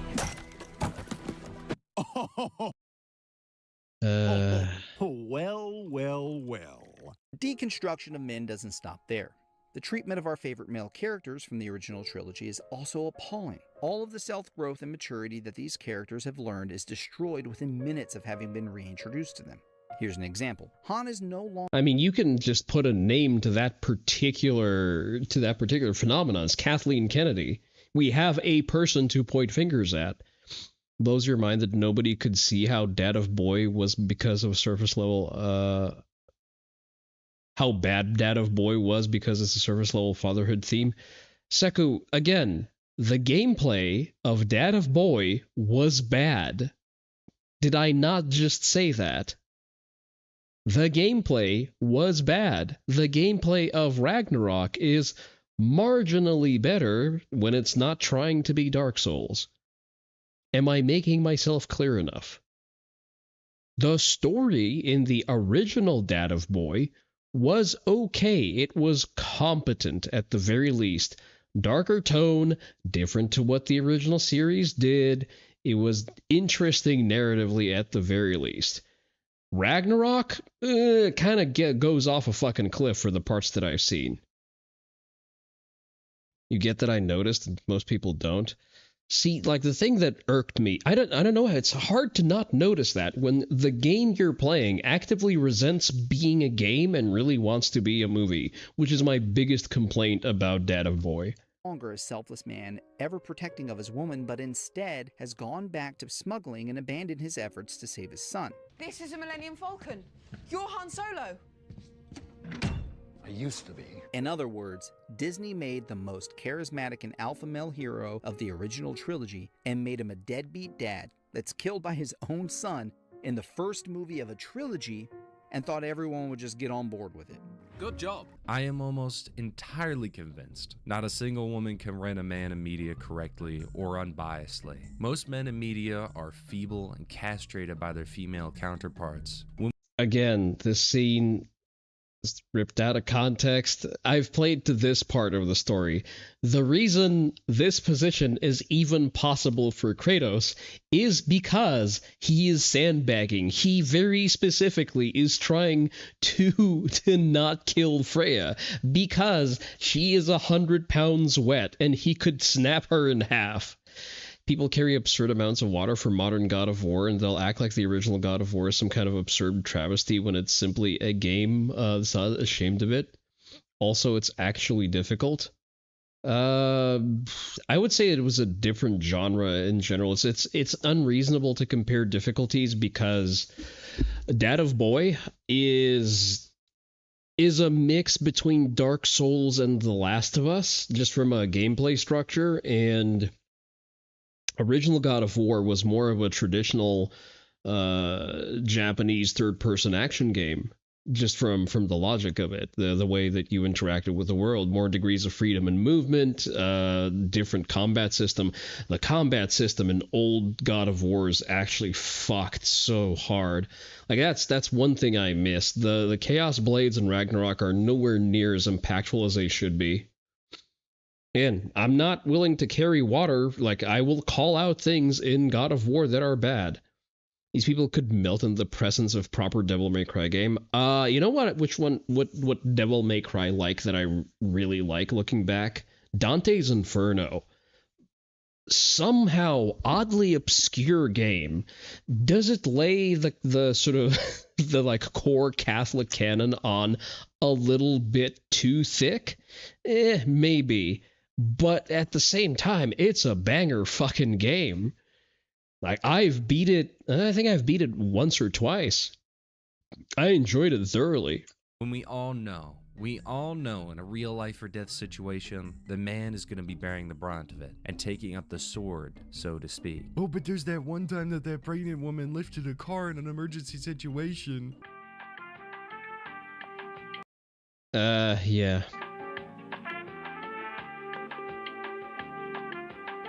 Games are so sterile. Even if a modern game included something like This War of Mine, Okay, this is not a game. You're not showing a game. it would immediately punish you right after and make this very blatant political and social backhand. It would have it be a white guy stealing from a black family. The random events in the game wouldn't be as random as they berate you with a message like, hey, remember being that super evil right-winger that went to that house and stole the food to feed the starving people in your shelter? Well, guess what? They died because of you. Damn, man. Don't be sneaking up on a brother with your crackhead skin disease test tube baby looking ass. That's still my favorite bit of writing in The Masquerade. What are hombres? Everyone wears sunglasses. I hate this. Damn near shit my pants. But whatever you decide to do, just remember, the only real question in life is whether the fucking you're getting is worth the fucking you're getting. Talk soon, honey bun. No, I allowed. First of all, these are not the same series. They're made by different, just completely different teams. These people like the moral grandstand and always obsess about why revenge is bad because of what they're doing. These people don't like revenge because they want to get away with what they're doing to you. That's a side note for another day, but don't forget that. Know what to do. Corvo. The guy teleported in. Somehow, you're supposed to see this happen and have all this happen to you, and you're supposed to say, you know what? I forgive him. I wouldn't dare kill the people who did this. Beat the original God of War on God mode. Hearing neophytes get pissy about something you're that familiar with makes you violently angry. That's understandable. I think that's a normal reaction to tourists.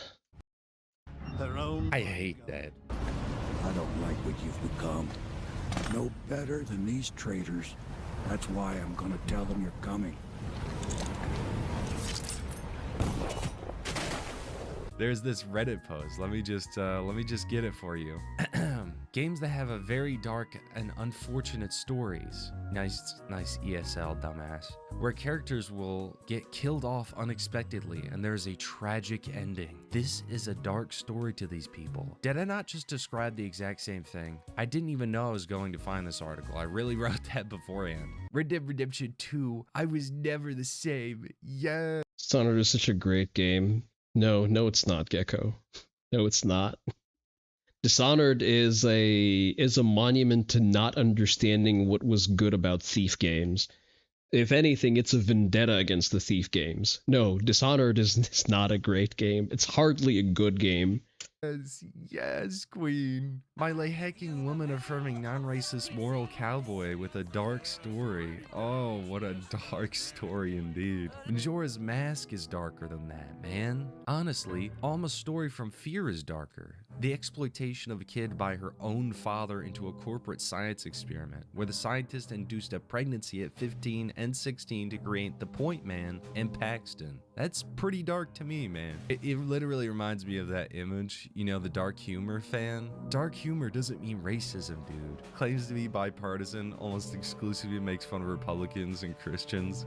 That's not funny, Mr. Guy. We have Fear is great. Fear was a generation-defining game. Here. One is that people are babies and can't handle a bit of real darkness to their stories. I mean, who can blame them? Most leftists never went to a black neighborhood, so how could they even know what dark humor looks like? Dark humor be like, "Gee, cuh, I'm gonna stab you at a track meet for fun." But Dishonored is not a Thief game. It was developed by the same by people who worked, well, by some people who worked on the early Thief games. It was lauded as a spiritual successor to Thief, Gecko. It's supposed to be a stealth game. Well, rather, it was marketed as one. It's just a dog shit one. 2 black ones? Dude, what am I, in Detroit? Help! You're scaring me. I don't have $1. I don't have $1, okay? A few here and there. It wasn't a spiritual successor to Thief. You don't know who said it, but it was more like Dark Messiah because they were the same people. I know that it was Arcane Wait, is Dark Messiah Arcane Studio? I cannot spot you $1 for the gas station.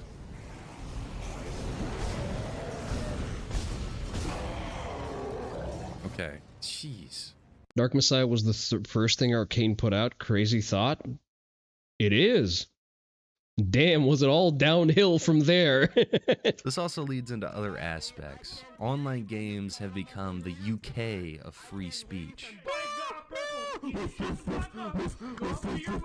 UK dark humor be like, oi, mate, you got a license for that machete wound from Muhammad? Online games have become so policed. You gotta agree to all these terms of I'm gonna be a good boy. One woman must have gotten on a game of COD and thought it was gonna be sunshine and rainbows. Turns out it's the boys' playground, okay? It always has been. That's where we go after a long day at work, ball busting. Yeah, here's the thing. The EULA is there in order to... Okay.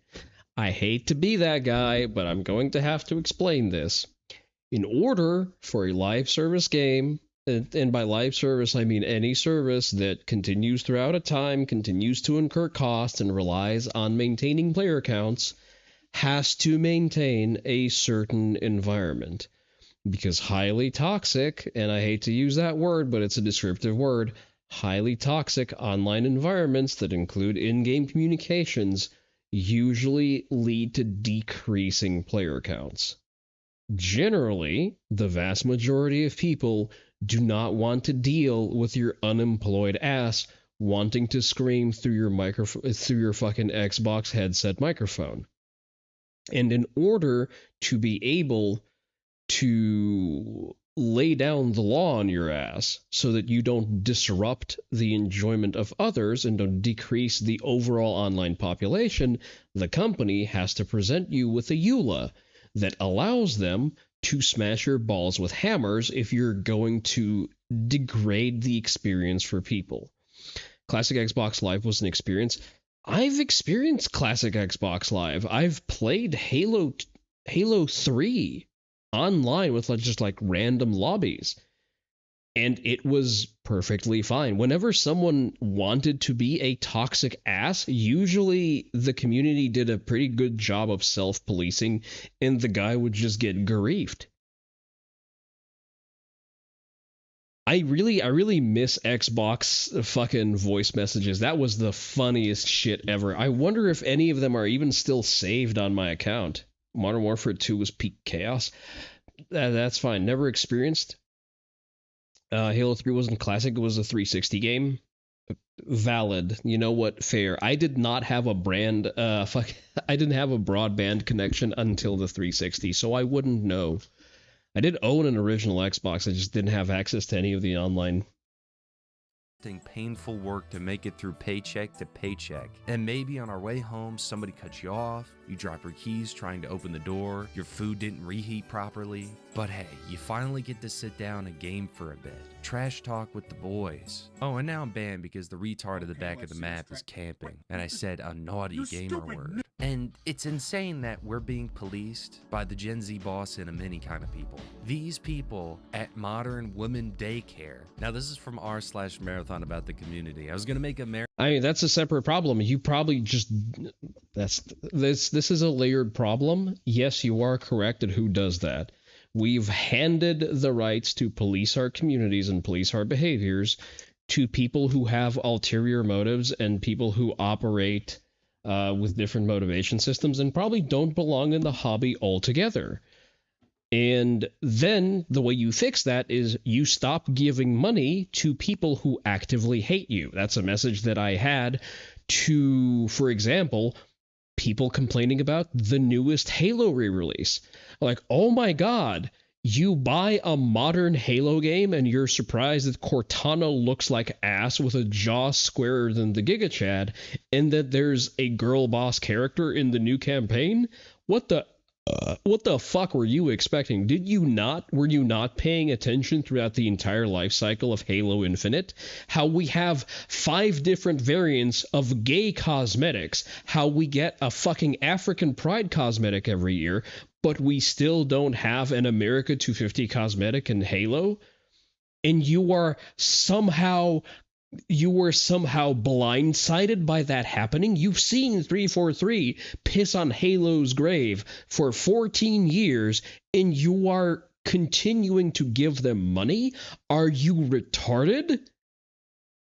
And the way this stops is by you no longer giving them your business. Fohammer was kind of girl boss, but she was useful. Fohammer is the GOAT, and she was great. And yes, she was actually a useful character who moved the plot forward. Halo 2 was classic Xbox, and it was fucking wild. American children screaming slurs every couple of seconds. But here's the thing. It was children. And those children usually would get fucking bodied by everyone else because the rest of the lobby just wanted to have fun and play Halo. Rip Echo 419, big true. Let me catch up with the kick chat. When in practice, all it does now is maximize toxicity. Bullying is absolutely out of control at this point, and people make friends less than ever now. That is true. That is also true. Like, a hyper-sanitized environment is also not a solution to that. You need to set a certain tone in your community, which is difficult to do. It requires some subject matter know-how. There are games that do that relatively well, but it requires having community managers who are A, competent at the game, and B, are good at forward-facing communications. And those are fucking rare.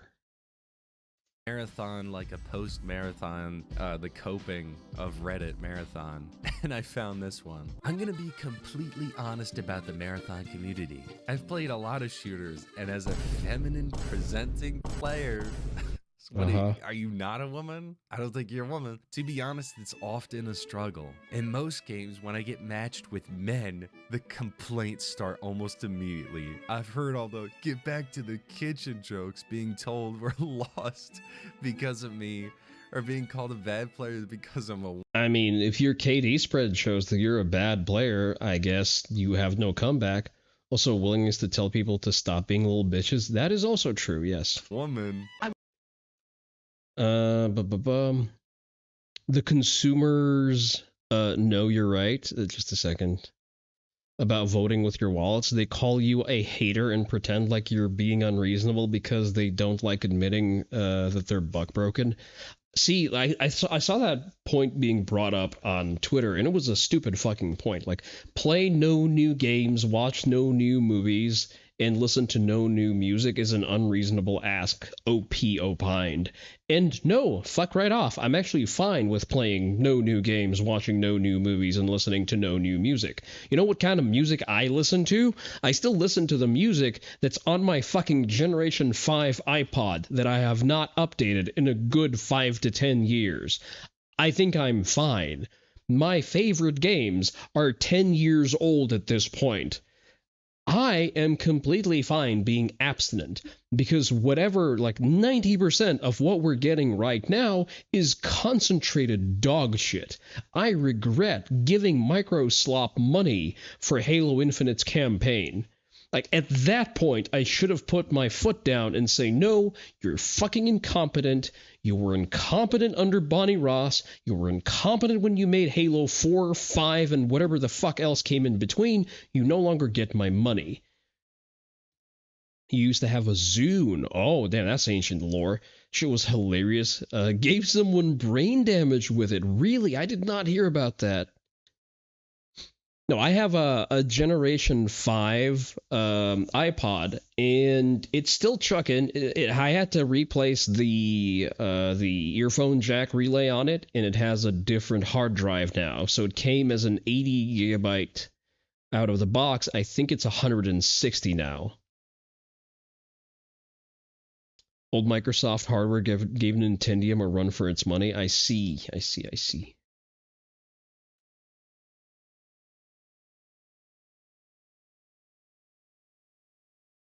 Is there audio? Feminine. In most games, when I get matched with men, the complaints start almost immediately. I assume it got copyright struck. All the get back to the kitchen jokes being told we're lost because of me, or being called a bad player because I'm a woman.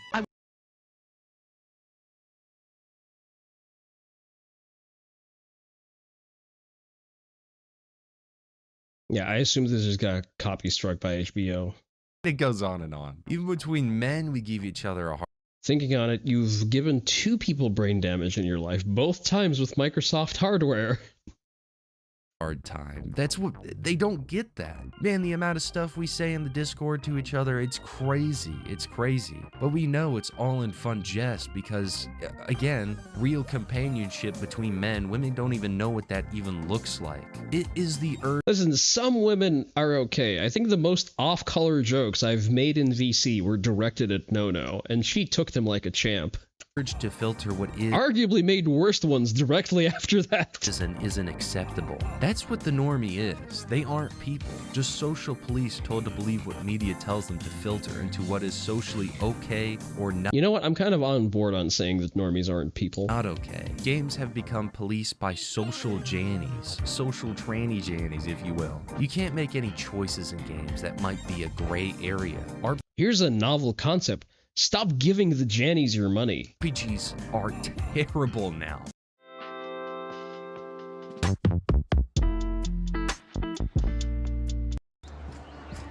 What are the chances of all the times and places we could have been born? Yeah. We're here, light years from Earth, going about our lives. Every time. No was an internet nerd back when using the internet was a way to lose social capital. Yeah, it was a better time. Sounds like AI? Could be AI, could be just a phoned-in delivery. The punch clock peels, a worker earns his meals. What are you talking about? Sorry, I thought you were quoting It's a Wonderful Directorate. Any of these Fallout types like Outer Worlds, everything is formed into a single funneled response that wouldn't give any impact because the devs are either too lazy or also retarded. You can't hurt my hacking OC. These dev teams, mainly the writing teams, are in a little hug box. No chuddy opinions getting in there. Where's my chud games, huh? You guys have had your leftist games for eternity. Where's some games for me? Leftists, the most kind and moral people who just want everyone to. Would Hitman qualify as a chud game? Would Doom 2016 qualify as a chud game? American voice acting is generally bad these days since it's become a little Cali-focused incest clique. Yeah, there are no English language VAs as far as I'm concerned. They're all fucking amateurs and LARPers who have not earned a single dollar they were ever paid. Get along. All of English VA as an industry could die out tomorrow and nothing of value would ever be lost. Cry it out in joy that a moderate was shot and killed for the whole world to see. Now, I don't like Charlie Kirk. He was goy to ensure that the masses didn't get too radical, a safety net for the youth to ensure that nobody drew a bad conclusion. But he did just talk to people. That was the thing. It's funny how we actually have somewhat similar but somewhat opposite opinions about fucking Charlie Kirk, because my complaint about him was that he was disrupting certain norms that he did not understand well. English VAs found on the internet voiced every classic of 09 games. You want them to have more money to be... Well, okay, fine. There is a scene, but that scene is very much outside of the industry. The British ones do well when someone uses them. The Xenoblade games are dubbed in the UK for some reason. It's given us Welsh cat girls. Okay, see, for that reason alone, they can stay. The Welsh cat girls can stay.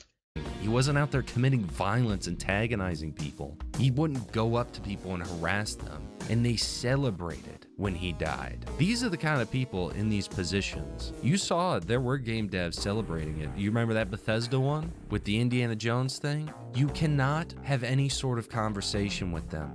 You can't. It doesn't work. You can't reach these people. Say the line, Bart.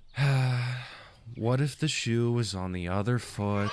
And they do this with video games. Since they can't step out. I mean, stop giving them your money. Outside their hug box, their ideology, they are incapable of writing characters that don't all believe the same thing they do. They can't actually visualize anybody who isn't a psychotic leftist. And to write enemies in their stories, they often just make a caricature of the most hated roidoid. Case in point, Homelander. They just make Trump every time. The problem is, if you do an impression of someone, you have to like that person, you know, because you're playing the person and people like themselves. So you can't play someone and have contempt for them at the same time. You know, it doesn't work as an impression. So you stop playing all your favorite modern games over their adoption of global homo bullshit. I mean, stopping playing is probably an okay measure, but the most important thing that you can do to someone is not give them money and tell other people to not give them money.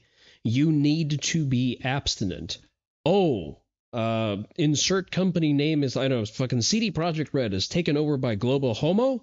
I will no longer give them money, and I will point and laugh and call anyone who gives them money goy cattle. That is how you fix this. You wish you could refund after clocking 100 plus hours on the game. Understandable, but then you just need to be a little bit better informed about your purchasing decisions. For example, Insomniac, famously globo homo, just, premier purveyors of slop. I'm not going to buy the fucking Wolverine game. You can show me all of the fucking slice and dicing or all of the fucking low baritone, I'm the best at what I do, but what I do isn't very nice. Fuck right off. No, I know the kind of people you are. I will not consume the slop. If I see you consuming the slop, I will call you cattle. Stop giving these people your money. Force them to die the fuck off. The gaming industry has to undergo a purge. Crytek didn't have Danger Hairs at first, and Blazing Sails didn't add Globo Homo shit till the devs got bullied by Looney Tunes. Well, make your objections heard. Make it into a position that you can communicate through others. Bully people for giving money to these types. The reason fundamentally is that in the USA they used to just grab theater kids and the likes, as there were no professional voice actors, or you were just making gargoyles. You got the entire cast of Star Trek TNG. Give you your money instead. Incorrect. You can spend your money instead on the Oni Dojo merch. You can buy yourself a very cool Oni Dojo patch. That's a better use for your money. If you have money left over, you can also buy me tea or donate to my throne. Haha. Thank you for the plug. The gaming industry, it's the fucking grooming industry. Well, speaking of theater kids, Digby, to your point, an acceptable second choice. I am happy that you approve. But as I was saying, see, the thing about theater kids is that Japanese VAs are actual theater kids. Like, Japanese VAs are all people with classical theatrical educations, which is why they are actual actors. So it's okay to get theater kids. You just need ones who are actually trained in a craft other than taking it up the ass. Can have a long, interesting discussion about Dishonored. It's still a weaker game gameplay-wise than Dark Messiah. God, man, sadly, like 90% of games are gameplay-wise weaker than Dark Messiah. Like, source engine jank aside, damn, I think I had like fucking... I think I beat the game like 5 separate times. Tanya Seo is a rather frightening IRL lolly. I think I've seen her, yeah. It's the same in the UK. They grab voice actors from the theater and pantomime troops. See, that works. So the theatrical scene is actually a very, like, the classical theatrical education is a very good source of actors of all types, including voice actors. I would play Dark Messiah on stream if the fucking thing didn't crash at a sneeze. Because I have the remastered Dark Messiah on Steam. I just can't fucking play it because it won't stay alive. This is all compounding in the slow and painful decline of media, especially mature media, video games. Yeah, BioShock is not mature media. BioShock is a bastardization of Ayn Rand's writings. That M rating is almost... Think you'll try to play it again? Again, I would play it on stream were it not, if it didn't crash at a sneeze. Look at Patrick Stewart, who became famous due to his amazing performance in Star Trek, affiliated with the Royal Shakespeare Company. Really? Well, I mean, yeah, he is realistically just an outstanding actor. Almost useless, because all that really means is that they peppered some grape juice all over the screen, strawberry juice all over the screen with some bones mixed in. A lot of kids' media should be labeled M for how subversive and twisted it is for the youth's mind, an endless subversion of family values. It's been painful to be constantly given dumbed-down stories that appeal to as many as possible, where you barely have to think. I mean, the masses don't think at all. I yearn for— You don't like Patrick Stewart because he's an obnoxious prima donna? Unfortunately, he's able to be that way because he is also just a good actor. For actual mature video games, one that make me think. Games that actually give me the freedom and don't scold me for my choices, like Pathologic 2. Games that tell stories for a developed mind, like Silent Hill 2. Games that mean something on a deeper level. At the end of the day, I miss mature video games.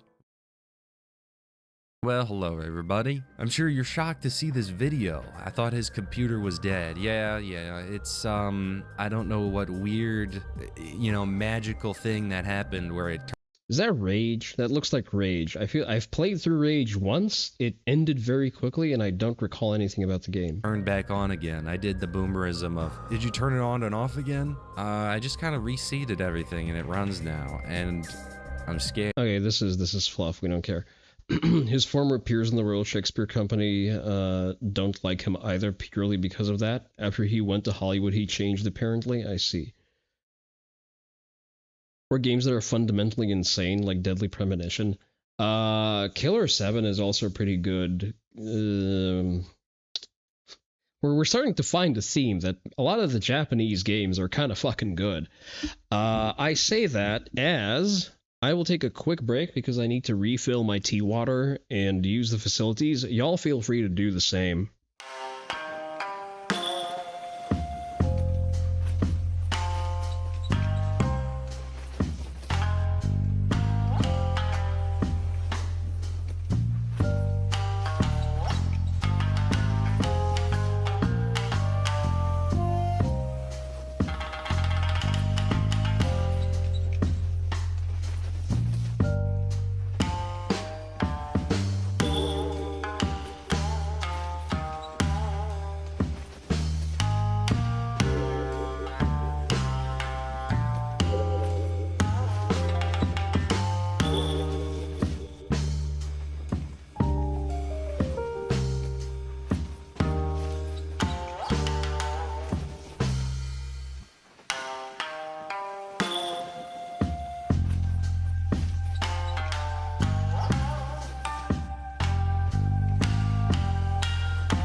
I should have probably run an ad, but I didn't.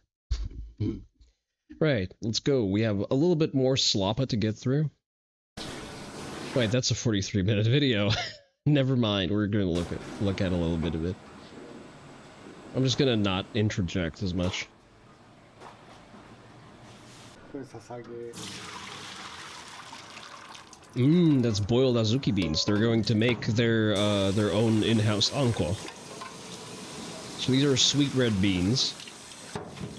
can't tell if they're being washed or boiled. Probably boiled by the look of it. Usually they're boiled and then mashed with sugar.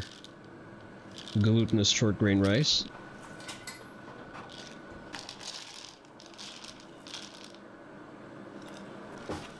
I used to make Japanese confectionery as a hobby.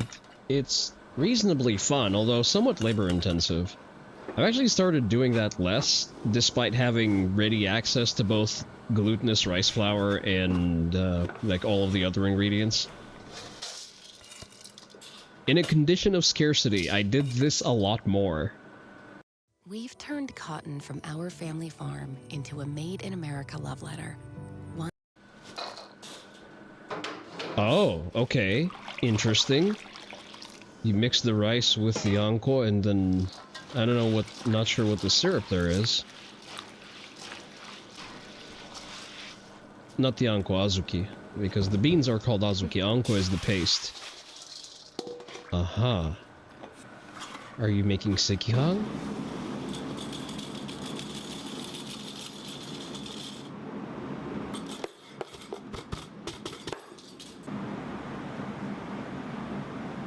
Okay, and they're going to be steamed, I assume. Because that looks like a steaming cloth.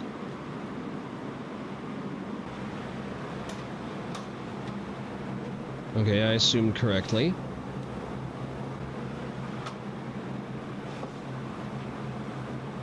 Plain white glutinous rice, okay. And manjo on top, sure. Okay, a bit of fresh strawberry. Need to complete 2 Girls Frontline events later, Mr. You can watch the stream while completing your dailies. I need to catch up to the second one. I've not gone through the entire story yet. Mostly because I've already rolled the cavalry rifle and the best in slot weapon for her. Gooning to guns is a full attention job. No, it's not. The dailies take like 10 minutes.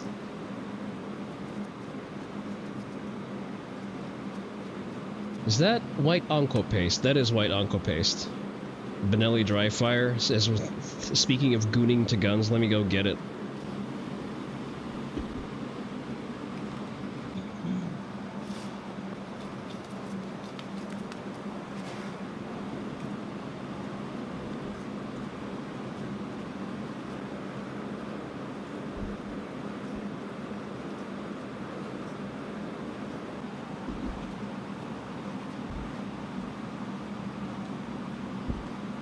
Pause the video. I was instructed by my betters that I should shut the fuck up when I'm doing this. So what I'm going to do is I will add gain to this microphone. And can I double up on the gain? I can add more gain. There it is. Now it's even more gainy. So what I will do now is I will increase the gain by a lot. I will shut the fuck up, and you will tell me if that works, okay? So from now on, there will be no spoken word, only the Benelli sounds.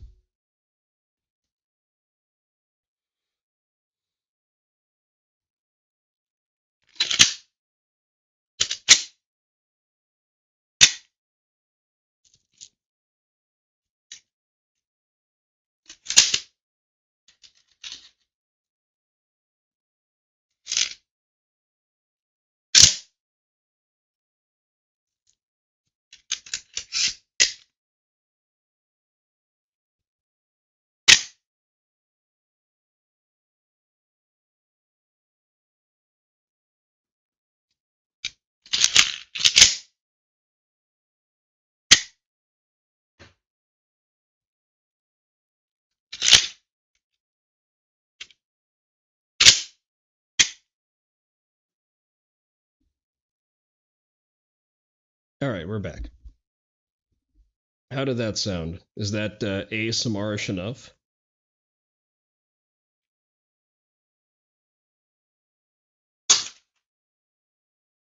You're 90% sure it shouldn't be making hair stand up, but it does? I'm not sure that it shouldn't. I mean, it's a nice Italian shotgun. I'm pretty certain that it should produce that effect. That sounds like an intended outcome, if you ask me. Put it back into my match saver. Alright. Ow, ears? Oh. Sorry about that. I had my other gain still turned up.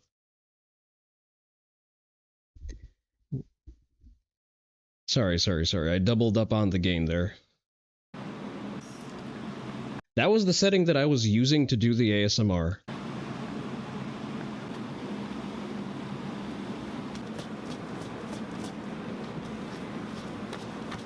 It worked very well? Okay, we will henceforth remember that the additional gain is for ASMR only.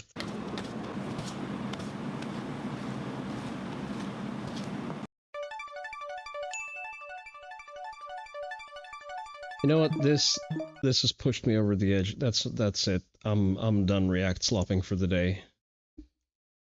Time for gacha slop because I haven't done my dailies. Timing in squad. I'm still trying to milk the event, even though I got all of the units out of it. I'm still trying to double up.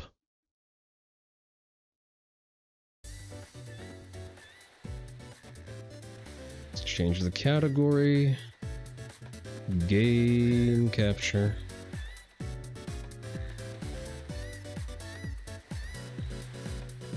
I like the summer themes. The music is nice, the visuals are nice.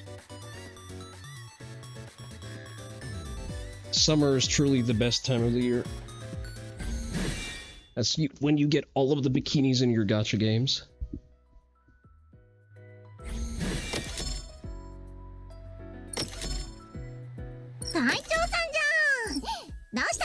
Alright.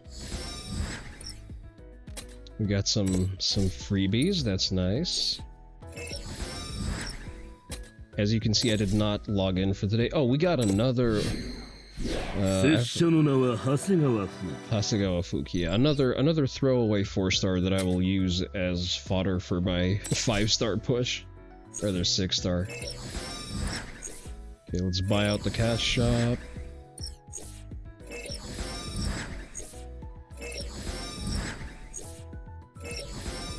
I need to buy 5 positions.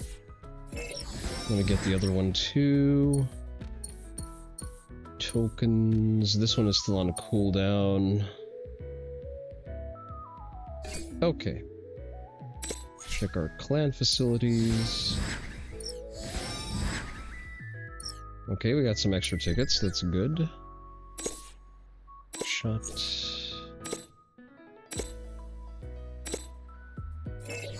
Farm those points. Max out donations and gold. How are missions doing?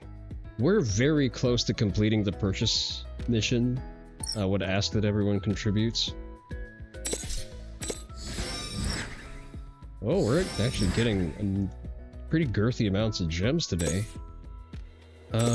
Extermination. We need to pump blue... No, not blues. Reds and greens are the ones that we need to actually beef up a little bit.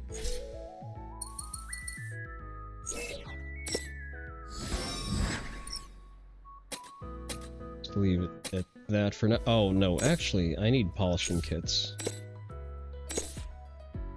Your only device is a phone? You don't like having 2 things playing simultaneously on the same screen? That, sounds like a skill issue, I'm sorry. Just leave the stream as window and window. I'm sure you'll be able to follow the content of the stream, I'm kidding. Go play Girls Frontline. Venus, we've maxed this out. Wait, no. I probably want to max out Mars, don't I? Who are my Mars units? You are. We probably need to stack some Mars buffs.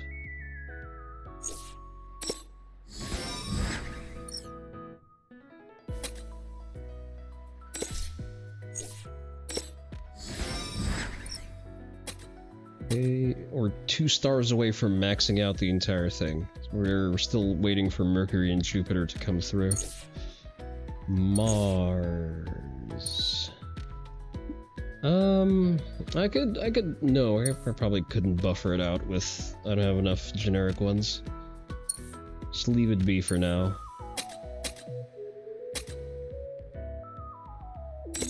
Main story. I found that this is my favorite level for power leveling.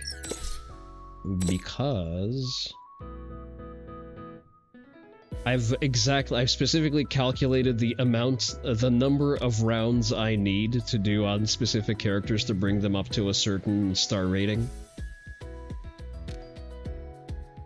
Do we even have 3 stars that are still unupgraded? Just a second, let me take inventory of what we're working with here. Okay, so we have 4 4-stars, we just need to level 1 of them. Do we have any 3-stars that still need work? Upgrade. We have 1 that needs to be leveled up. That's all we have, actually. So we need to make 6 3-stars that are throwaways, if my math checks out. Alright, let's go, and we're gonna get some honor medals in the process. I'm kind of upset at Minosaki because she just does not contribute to damage output as much as I would like. Okay, shelf you go in. Okay, you're maxed out. Gonna switch. Oh, we can't have 2 identicals, I think. Or can we? I need to double check that. Swap you out, swap you in.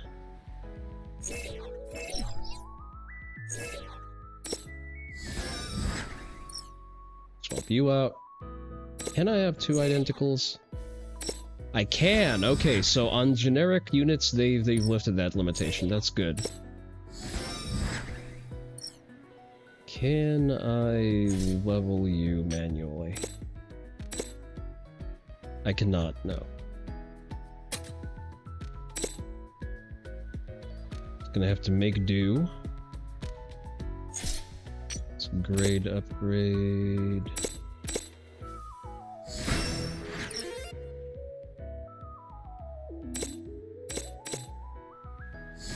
Can you redeem the tap the sign, but instead of tapping the sign, I just do a Glock 19 ASMR? Yeah, sure. I would need to kill the audio on what we're doing right now, but you can. You can also just ask for it, since it's not a redeem.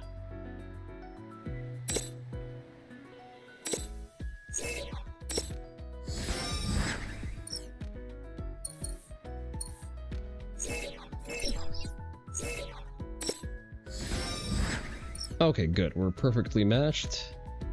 So what we're going to do now is we're going to grade upgrade. Register characters, fantastic. Register materials. And to the T, we have 6 throwaway 3-stars. It gets a little tedious to try to level everything through. There you are.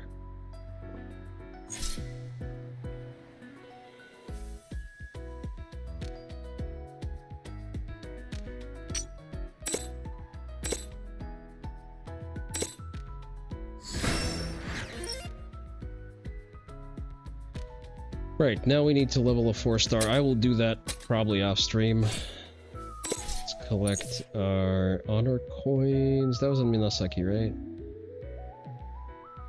There you are, 150, there we go.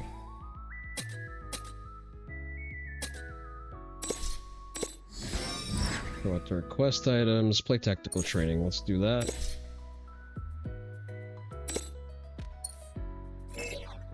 Lock 19 for ASMR, okay, let me do that. Let me silence this audio for a moment. Let me bring up the filter, okay. In order to set this up correctly, strip the snap cap from here. Give me a second to set up. What we're going to do is Need to be careful to not cycle any live ammo into it. Alright. Bring up my filters. And we are starting now.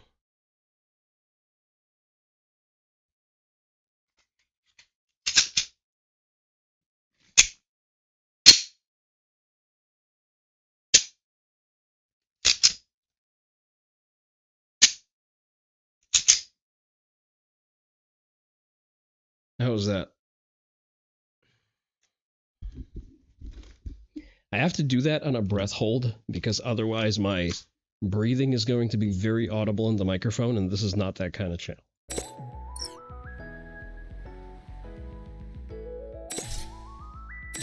Okay, we're doing recruit. We're gonna do 1. I did a 10 pull yesterday. Okay. Now let's do a pull here. I should be saving up for 10 pulls, but then again, I'm not sure what the benefit would be. Purple, okay. Mass Timonin, I don't mind that. Let's actually go and...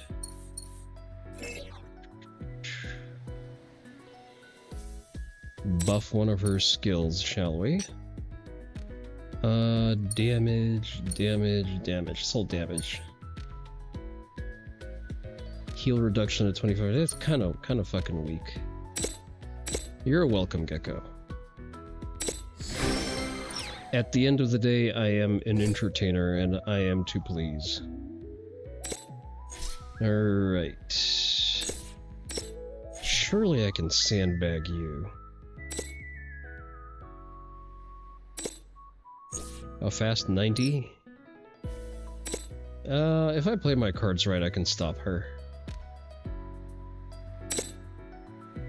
Guess we can try this. I sometimes get completely body bagged by the most exotic stacks. That's fine. Okay, good. We have taunt. That's fantastic.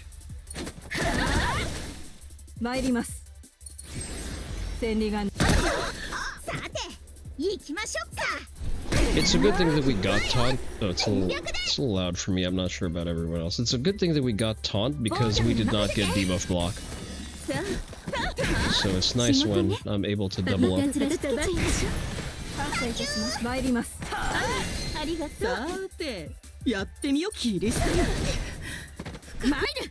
Alright.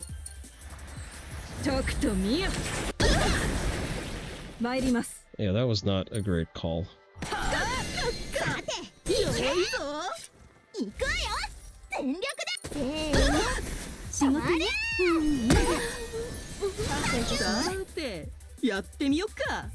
Izuku is unpleasant to deal with.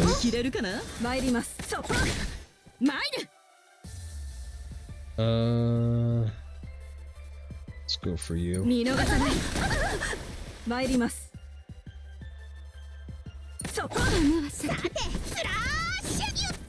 We're fine, we're fine.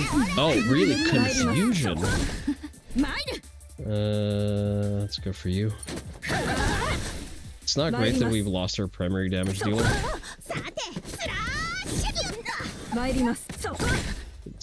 We're still in it, we're still in.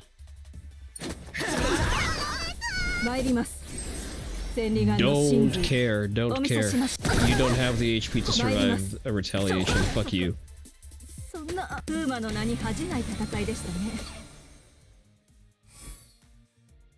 Okay. See who else is up on the chopping block. 106. I think I should be able to take that. Let's see. Definitely buff driven. Those are some fast buffs too. Let's see if we can pull this off. We do not have any red types. We do not need any green types. I'm going to go like this because of a potential for feint. Or, even funnier, no, we're gonna go for feint. I like me a Shirayuki build, but at the same time, she's not always viable, and she does detract from the overall DPS of the endeavor. Let's do this. 悪くないな。本気出してロケツ大サービスってやつだ。くらいしてくれたわね。悔しいな。 Good. We prevented her from buffing everyone. She has one more turn of that. 千里眼の真髄お見せしましょう。 Good. Buff block across the board. 叩きつける。流星群。 Nothing burger. 防御に任せて。私がみんなを守るんだから。氷の壁よ。行きますよ。 Women are getting bigger. Let's see. 僕の応援だよ。 Get fucked. やってみよっか。キリス本気だ。俺に見とれてるからある。悔しいな。 Okay, she's still on that. Let's give you a buff. See if we can't get a freeze going.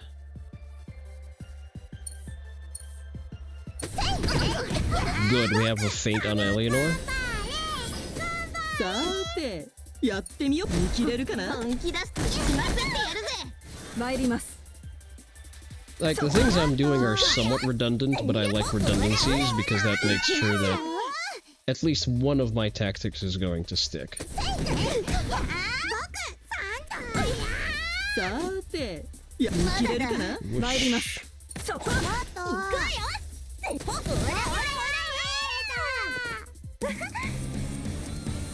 ちょっとあんた、今見てたよね。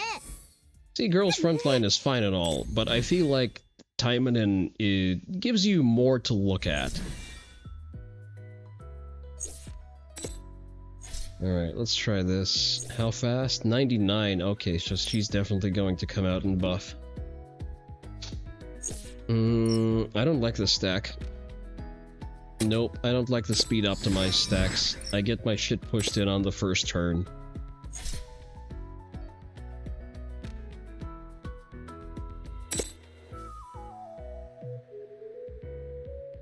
This could be interesting. This could be interesting. I just need to add this. And I think we're viable. Depending on relative speeds.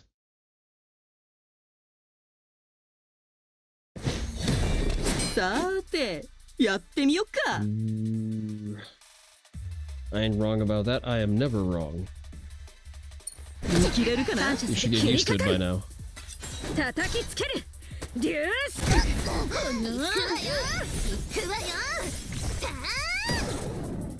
See, at the end of the day, Girls Frontline is held back by being a Chinese developer.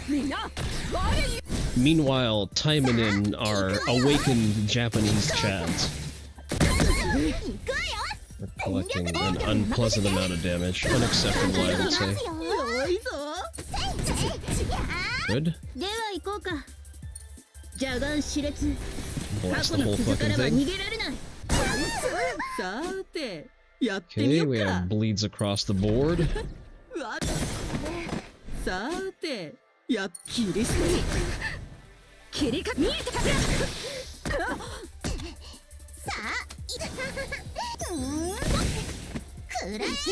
we're in good shape.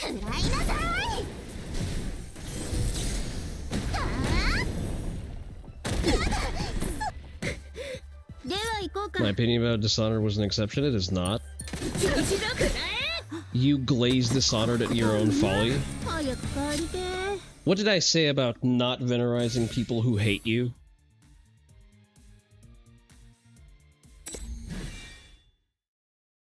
Not venerating, excuse me. Venerizing is not a word.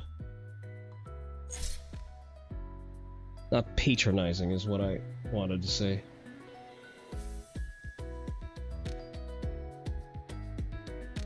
Dishonored was made by deranged Austin libs.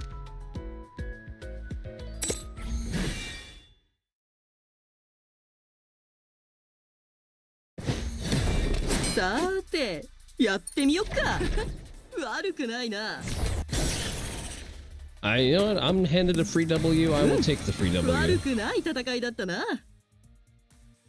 Sonner was brain dead slop. See, there you go. Seku agrees with me. Seku has the correct opinion.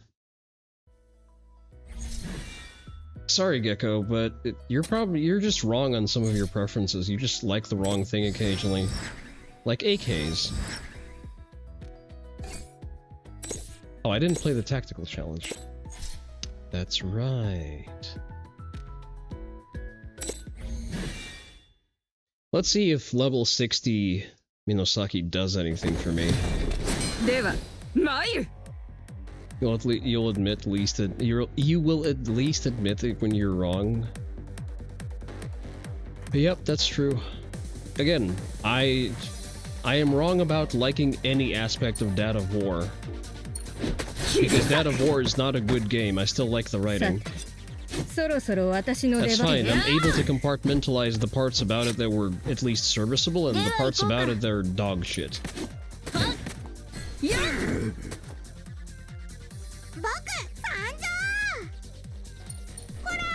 Alright, let's see.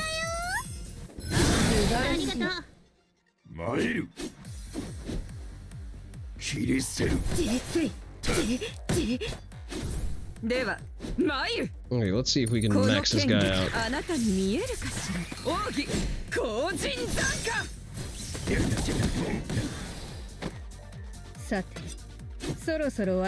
think I had triple S ratings on my red stack. 150,000, respectable. With an extra turn too. You son of a bitch. Blast you with that one. I don't think we benefit from turn gauge boosts too much. We'll just collect our damage. AKs are fun, but not better with ARs. You'll give me that. They're not better than most platforms. Also, define fun. Like a system that relies on having overgassed ammo because it has to balance dog shit tolerances and inconsistent powder loads is hardly fun.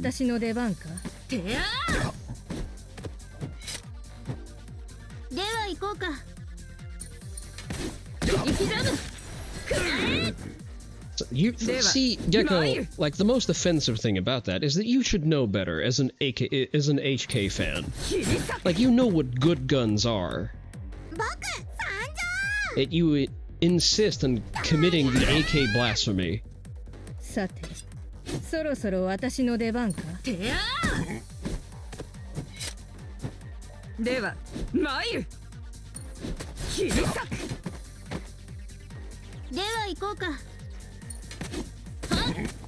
It's like when people were laughing at that video of Pakistanis reloading 7.62x39. I'm not sure, I don't know if they were reloading and manufacturing the new stuff, but, like, regardless. Like, oh yeah, they're just pouring all of that gunpowder without even measuring it, and then just, you know, they're putting however much fits, and then they're jamming the projectile into it. Yeah, that's how you fucking make 7.62, because the gunpowder is shit. It sparks more than it produces any kind of pressure, so they have to overload the powder into the casing to make sure that there's enough back pressure to cycle the piece of shit gun that hasn't been lubed in 10 years with anything but the tears of, I don't know, the fucking kulaks that they're used to repress, and the tolerances are all over the place. Your roommate admits that his love for Slav shit is based entirely on Stalker's impact on his childhood. Doesn't the Stalker one also have the charging handle on the wrong side?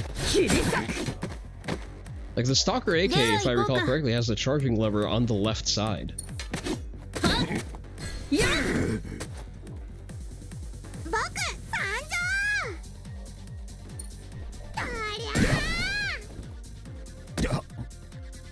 So does your roommate? Is he wrong-handed?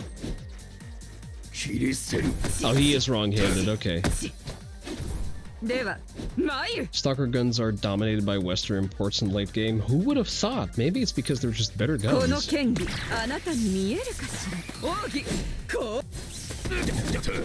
See, like, I don't mind all Russian guns. I would accept. I am open to owning an AS Val, and that's about it. Because, you know, mechanically it's an interesting concept. It's interesting that they've considered developing what is effectively an integrally suppressed PDW before anyone else. It was a valiant attempt. It didn't quite work out. You know, it is what it is. I think we can get triple S. I think we should be able to triple S rank it. Hell yeah, okay.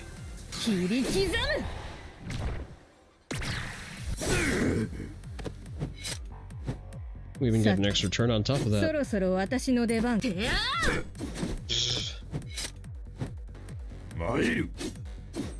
Dodge all you want, bitch. You can't unmax out my rating.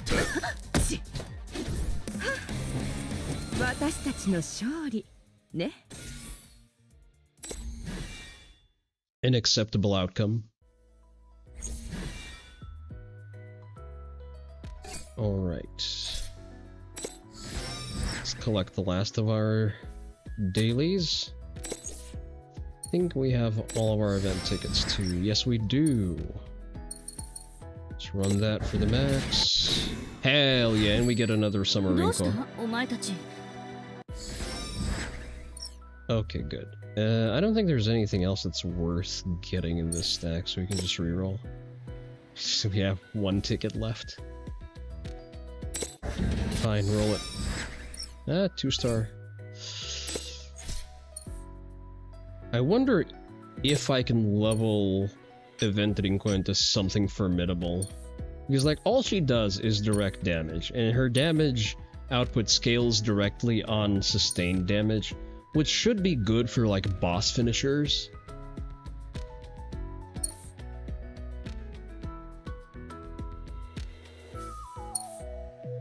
I don't know. As you can see, I'm still hoarding a skill upgrade book. I'm not sure where to spend that.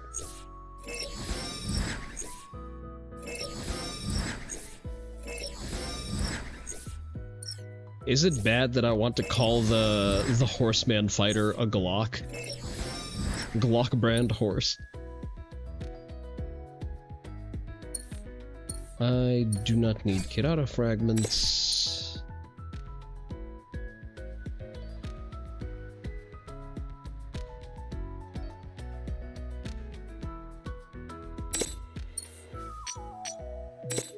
Great, upgrade you real quick.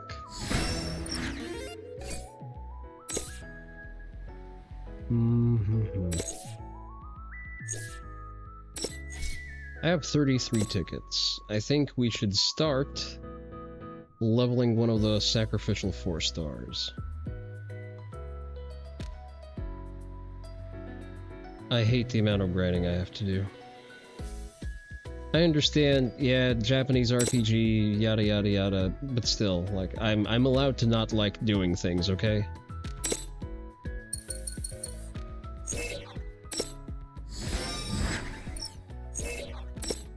Be thankful that I spare you the experience of actually running you through the reps of leveling these, because we have fast skip tickets.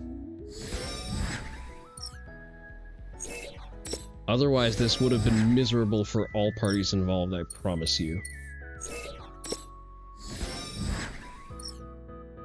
Like so.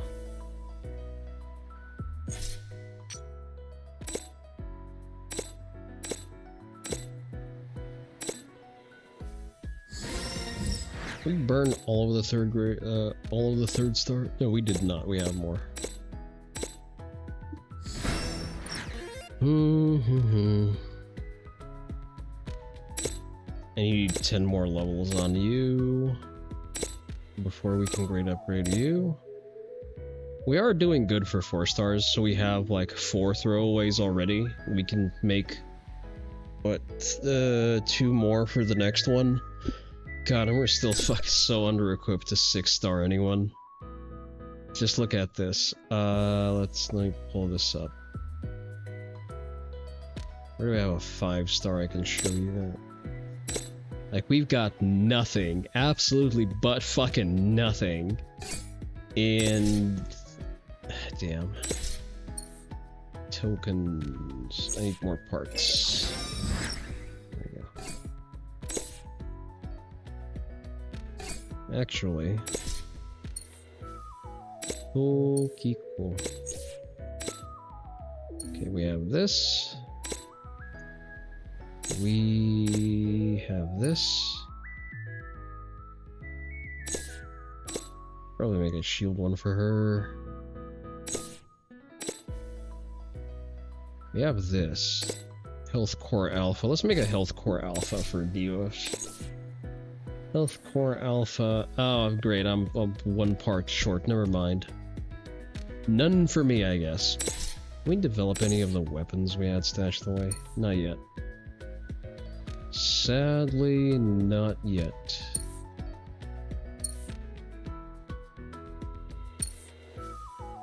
What do her weapon variants do? If the enemy is afflicted by confusion at the end of the turn, gives shield. If the nothing.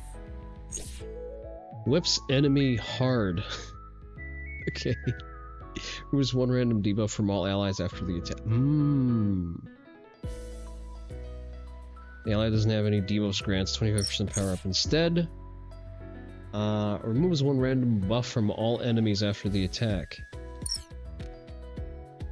I actually prefer the stock one because it removes debuffs. Boy, but fucking 5-starring her is going to be well, I have the resources to 5-star her. Question is, how useful is that going to be? I don't need any of her specialty weapons though. What's this do?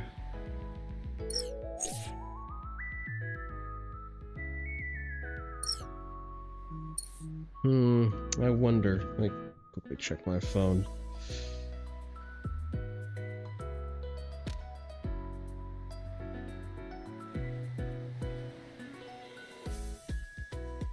Oh, shit.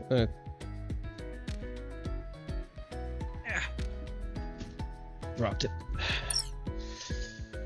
Okay. So, let me present to you the problem that we're currently facing.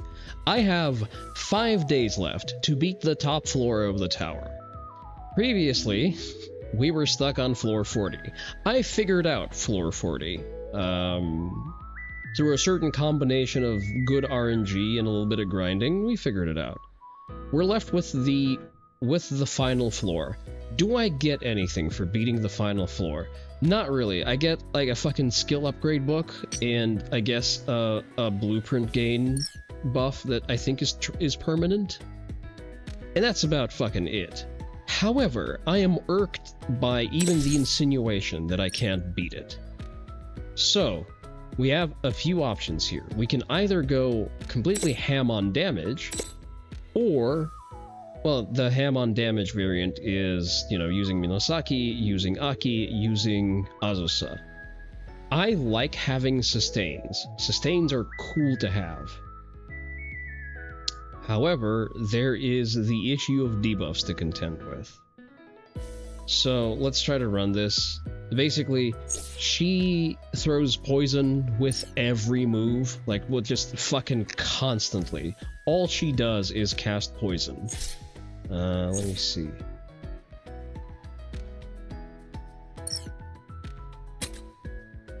So it's a little bit difficult to address. At the same time, she gains buffs off of me being poisoned, and I don't like that.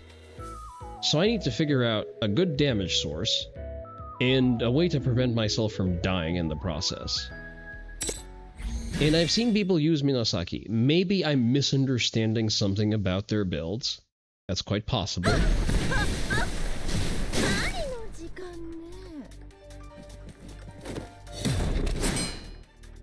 Let me give you a quick demonstration. Okay, 10 grand off of basic attack. And we collect poison across the board. See, it's already not great. How much do you do? Off rip? 9,000, slightly less. Now we have to fucking heal.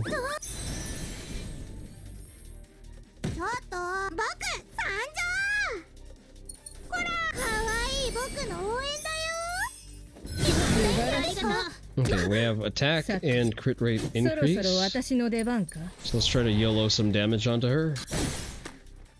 65,000.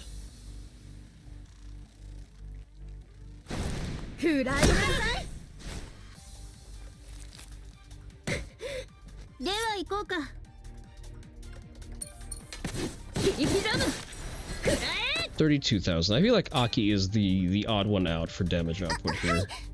Oh, and also, we're not allowed to slow her down, because every time we cast slow on her, she's going to target whoever did that. And she's going to concentrate damage on that unit.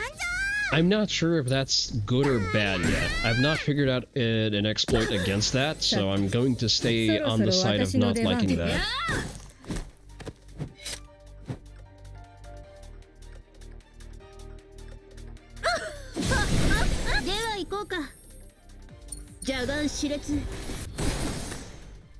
Okay, Aki is definitely the weakest link here. As much as I like her design, she's probably going to be the odd one out. Pull this back. Back to the drawing board it is. And that's with her global buff to everyone else's damage too, by the way. I am kind of leaning towards something like this. Switching out Aki for Rakshasa, just because even with neutral damage, she outperforms pretty much anyone on pure damage output. So there is that. I really don't like dealing with the poison. So maybe this is the way we play this. Added speed would allow us to take more turns, which means that we can heal more.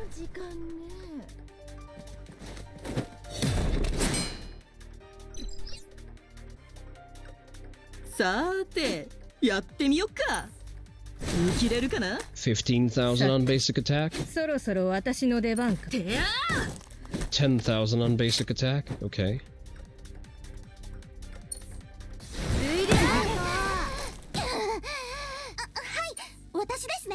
We go mass heal to reduce the duration of the poison.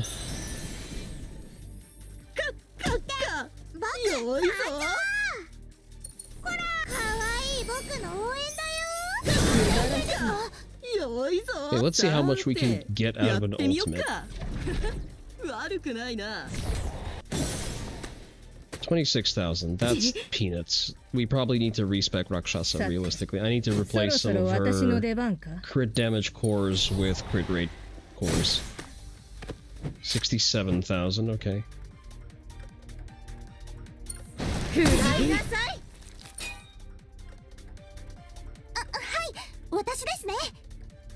We're gonna keep you as is.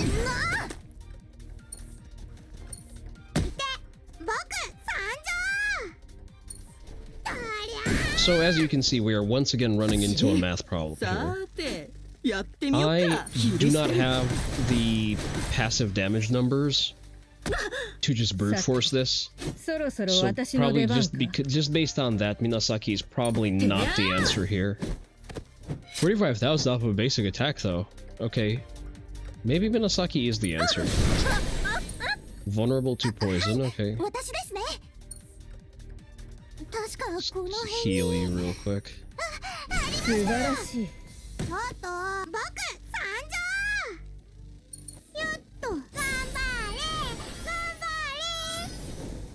Mm-hmm. 30,000 off of a basic attack. See what I mean? Like, when Rakshasa lands her crits, it hurts like fucking hell. So maybe I need to swap out the measly benefit we get from her damage buff into just having more crits. Because when she crits, that hurts.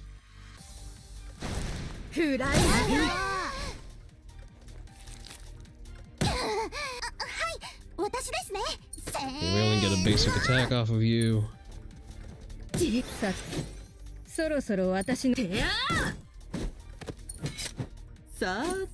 Okay, now we're seeing natty damage numbers. Wait, is... Why are you no longer capturing, I wonder? You should be higher up in priority. Just a second, let me see what's going on. I mean, we don't really need the desk pet now that I think about it. Like, there's enough jiggle physics happening on screen for us to not need that.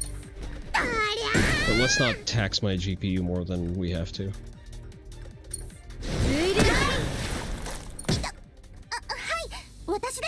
See, this is what I don't like about her stacking poisoning that much, because I'm just gonna eat shit on that. I have to waste turns healing. I'm not particularly enjoying that. See, and now she's just going to wipe my entire stack. There she goes. And with just Minasaki, I've gone shit out of luck. I'm not doing anything. So I need someone who blocks debuffs, and oh boy. So my option is to either prevent her from doing as much damage.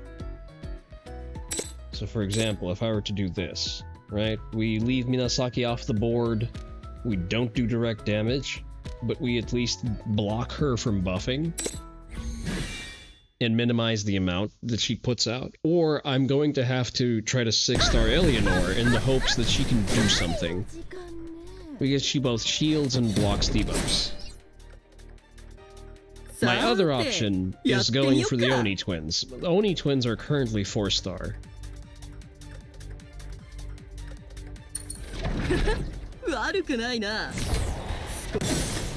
Tough situation. I mean, it's a challenge. It's supposed to be like late game content. I understand that. It's not going to stop me from kvetching about it.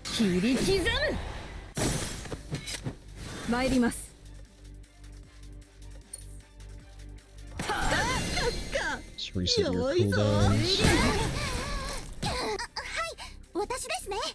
Like, cool, we're all poisoned now. That's great. Let's try to reduce that poison. Maybe I'm not using my heal correctly. That's also a part of it.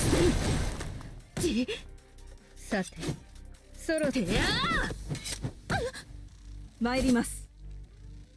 can do one more.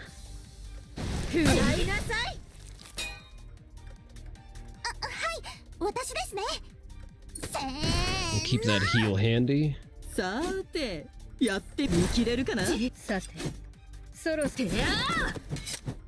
So we need to either solve the math problem here, or we need to solve a design problem. Solving the math takes significantly more resources. She also failed to block the buffs on this bitch.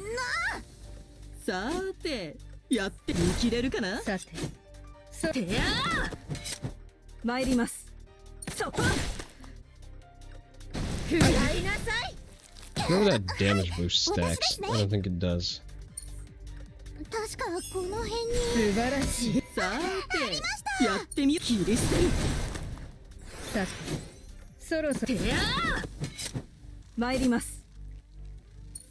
Like, I have a suspicion that maybe Azusa is just not the play.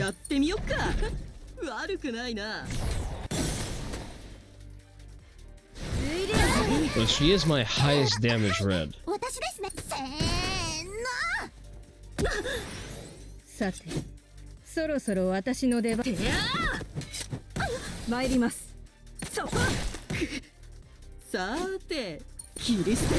We're back to square one. We're already beat up, and I have no way of blocking that. Back to the drawing board. So I either need to prioritize my damage, prioritize my defense on certain parts of her move lists. I'm not sure where, though. Like, all of her moves suck. Because poison at 20% chance, poison at 99% chance, and like, I'll get poisoned through the armor anyway.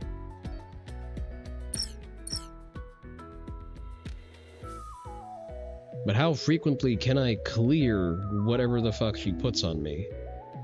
right?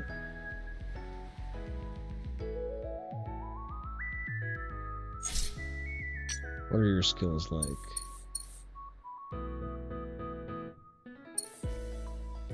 Damage reflect. Removes 1 debuff on character, but not other characters, right? And there's not really like a recommended prescription for this, just because that's not, you know, the purpose of what we're doing here. Again, Eleanor is a maybe, just by merit of, you know, relatively okay for shielding like 5 turns to block debuffs for 2 turns, which means you're left with 3 turns of still taking all of the buffs up the ass. So I would have to either take up 2 slots to just not take damage, because I can go intermittently. I can go Shiranui, and then I can double up on, like, Shiranui I think is also 5 turns of refresh.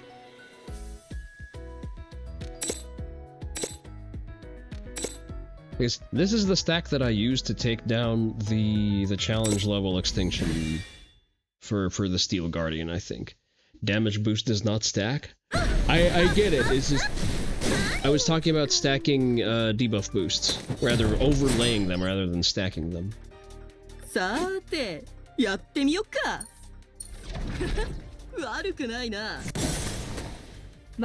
Like, or I need to find a way to actually stack enough damage onto them.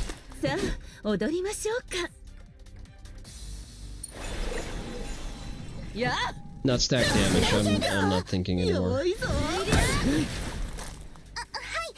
Like, maybe I don't even need a dedicated healer if I block my debuffs sufficiently enough.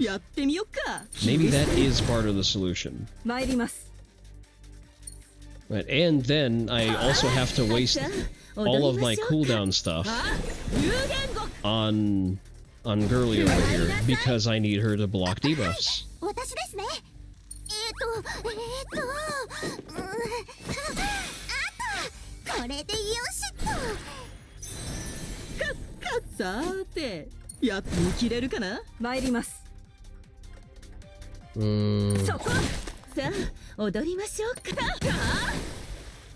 Now she's being targeted too. Well, I mean...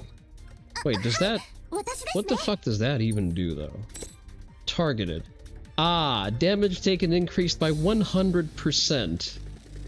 Okay, so all of her AoEs now hit her twice as hard. And that's not a removable buff. Rather, not a removable state. It just needs to run, it needs to run out.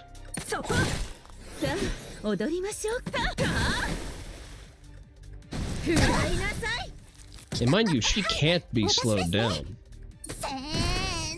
She always clears slowdown. Just that's her passive. Can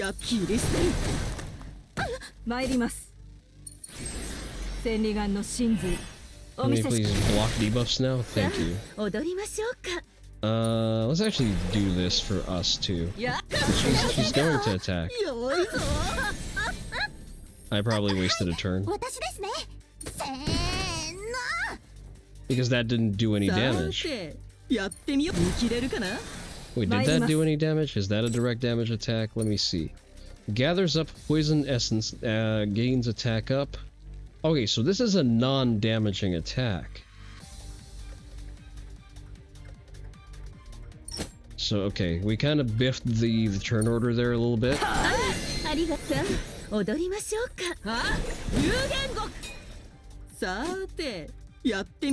Maybe this is the stack to do it?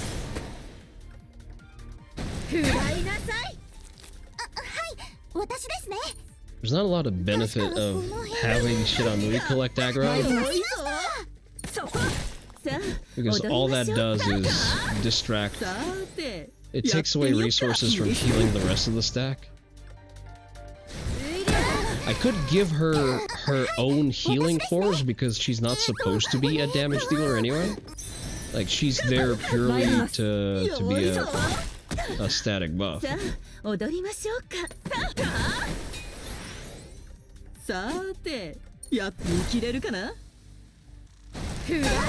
And she's off the board. And we're not even past 10% damage. Okay, back to the drawing board. It would appear that the solution is, in fact, to change cores on some of the units here. Do your cores look like you don't need all that damage, woman? You probably benefit more. Like, she does respectable damage. She's an okay attacker that has a support buff. If I replace her attack cores with healing cores, that's probably going to be done at my detriment. Not for this build in particular, not for this engagement in particular, but generally, I lean towards that being the case. Now, in Rakshasa's case, see, I like to have speed up and crit rate up. I believe this crit rates more and damage goes down, understandably. Do not enjoy the debuff I take to attack. But I need to replace this with a gold core. Shield core alpha. Let's see if I have the materials for that.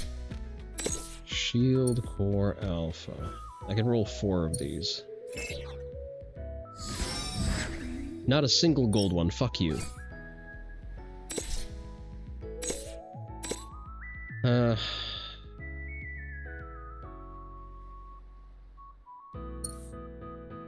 Attack 4%. None of these give attack.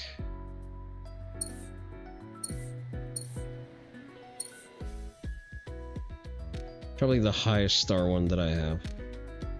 Let's upgrade because I do have the gold to spend.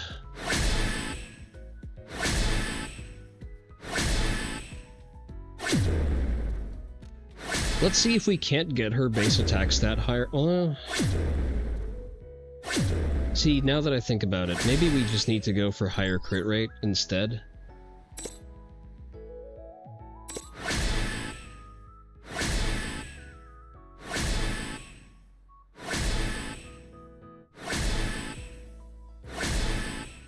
Crit resistance, dog shit.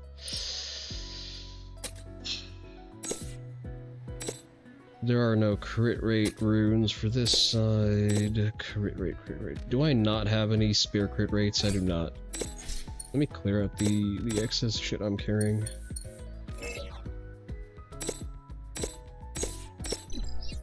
Sell.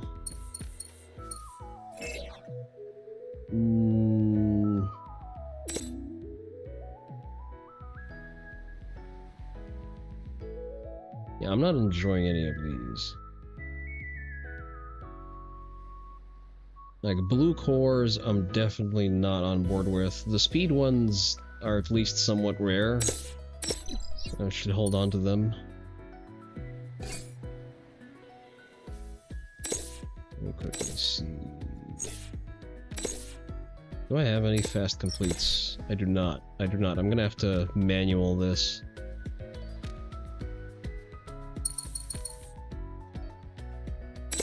Let's farm some polishing kits. If I did this correctly. I don't remember my stack for this. Swish.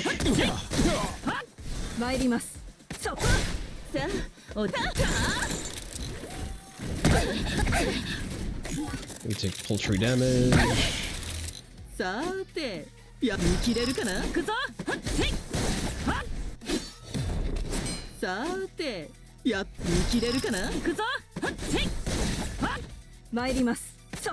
Really?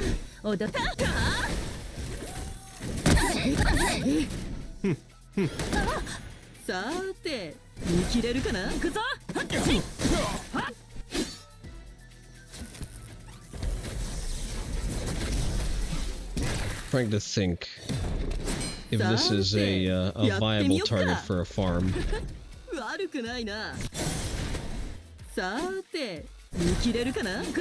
Get the fuck out.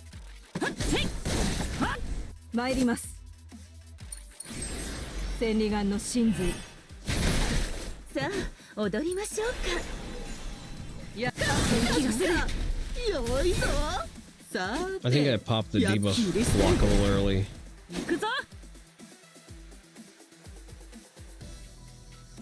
What is up with dumpster fashion? You don't know anyone who understands it? Why would I understand dumpster fashion? What are you insinuating? I'm not sure I like that.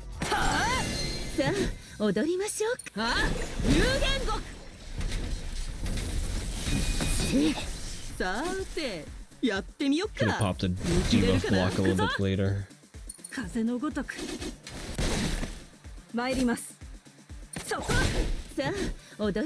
Can't find anything under all that rocks. Why not check under the next rock? Wait, what?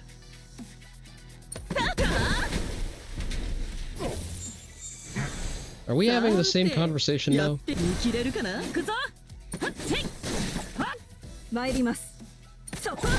Yeah, that's when I should have.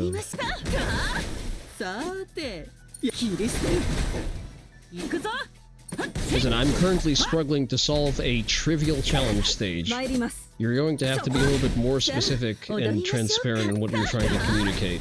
I should have the stats to beat this.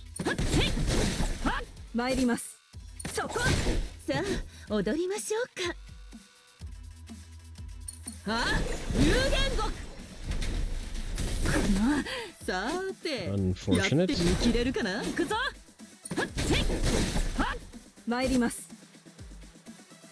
He's still under immobilize.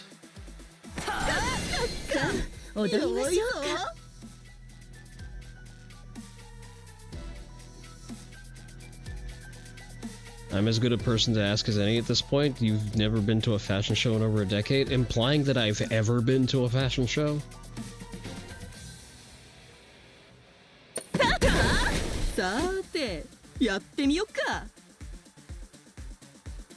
My idea of fashion is dressing like a Baki character.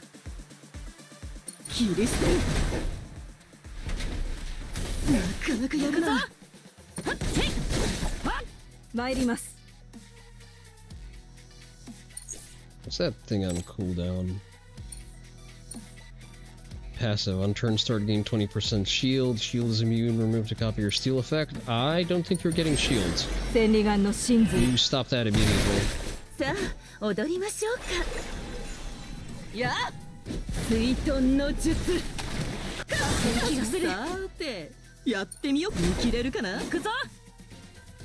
Cease what? Rich folk LARPing as hobos? I see. Well, I mean, hipster or hobo is a time-honored traditional game.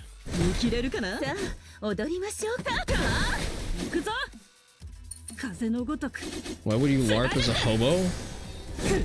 I don't know. I guess I'm not in a tax bracket where that looks appealing to me.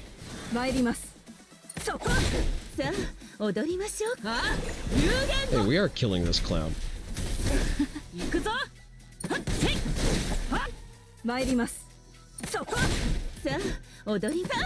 I mean, it doesn't appeal to my sensibility.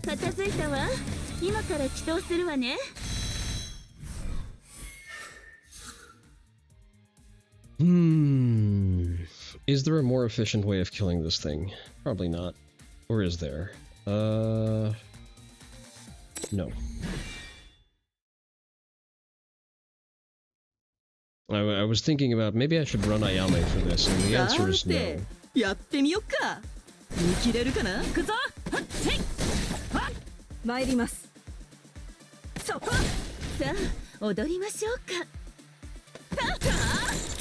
If that's in reference to the comment that you posted in Weebwell, I do not understand female fashion trends. You would be better off asking QB, since she is the Harajuku fashion aficionado.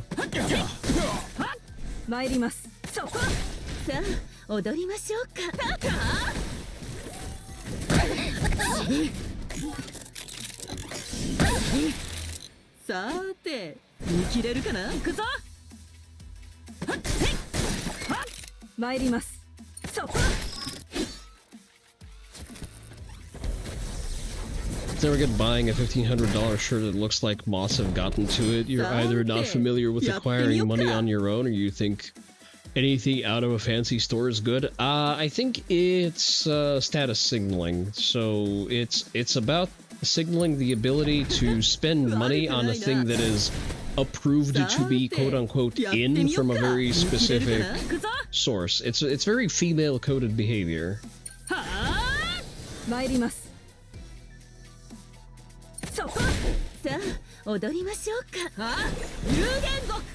Probably should have. Never mind. I think this removes shields altogether. No, it does not. It can't be removed.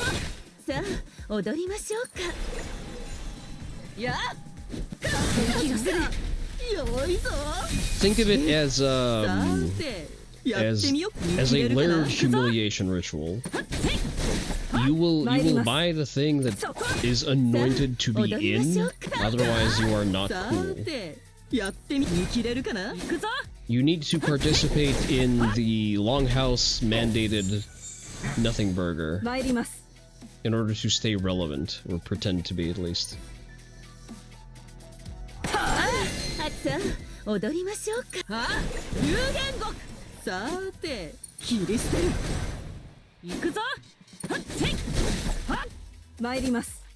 feel like I cocked up my order of operations here.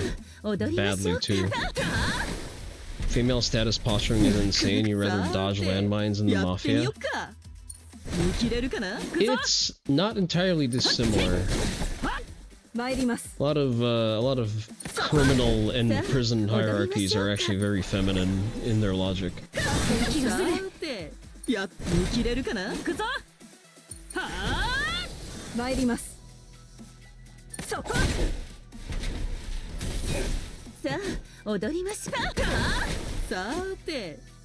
I don't enjoy not having a sustain. I might actually eat shit on this run. Mostly due to not paying enough attention to what I'm doing.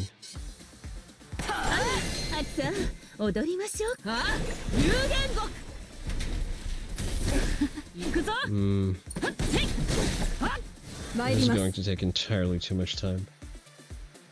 I don't like you having that on off cooldown. Support skill, protective shield. No protective shield. None of that.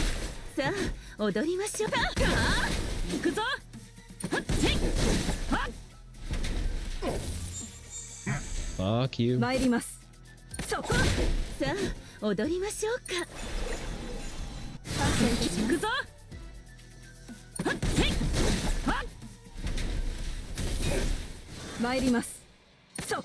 If you really think about it, crime in general is very female-coded. What do you mean you can't just go to a job and earn money?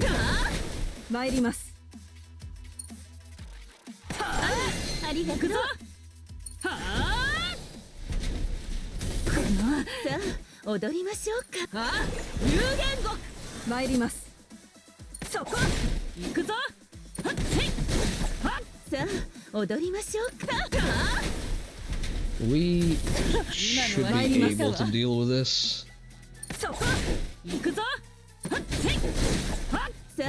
Although I don't enjoy having to do this without Rakshasa.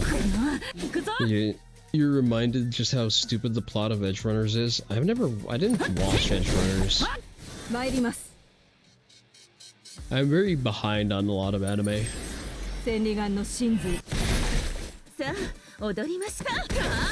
I mean, it looked nicer than, you know, the game. That's not saying a lot. Not a very high bar. Let's get some shields up. Let's go raw. I don't feel like wasting a turn trying to buff my damage.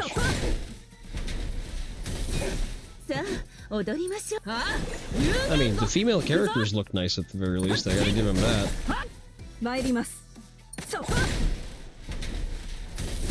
It's consistent, it doesn't break itself, but if you actually think about it, it's annoying. I mean, that's most fiction. At least most modern fiction. Like, thinking deeply about the plot is going to ruin the premise.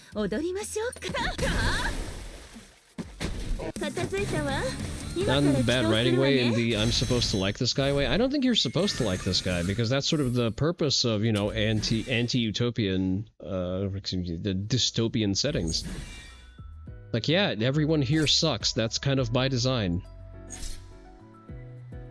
Let's try to go for crit rate and shield alpha, right? Isn't that what I wanted to do? Shield alpha. Steal all that shit. Ooh, 2 gold cores. Okay, okay. Maybe this is a sign that I should have gone for crits instead. Attack, speed, defense, native buff, 10% to crit rates. You know, it's looking kind of better than whatever the fuck they were selling me on that other side.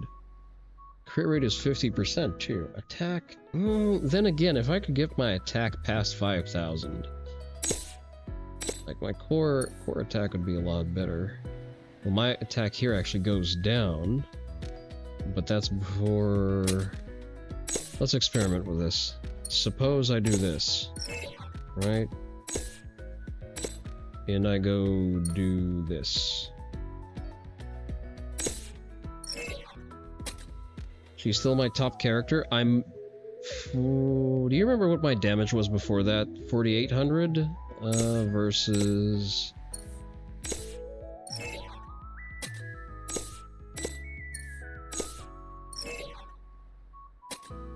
4,300. Okay, so it's a significant buff in damage. 53,000 combat power.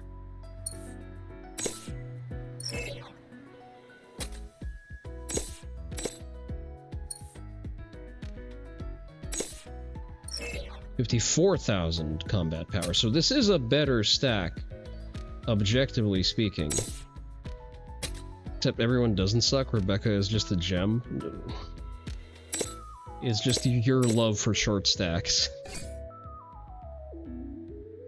But I mean, the point is, like, sure, she doesn't suck on a personal level, but at the end of the day, like, the part of the setting is that they are all criminals, because that's the only viable strategy for surviving in this dystopian setting. Correct me if I'm wrong, but I believe that was the point. Alright, let's see if I can do any better with whatever is presented here, I guess.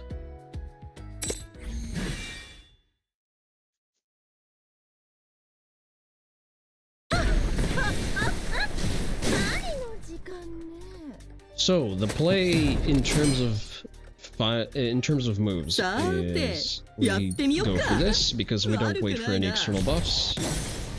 Cutscenes.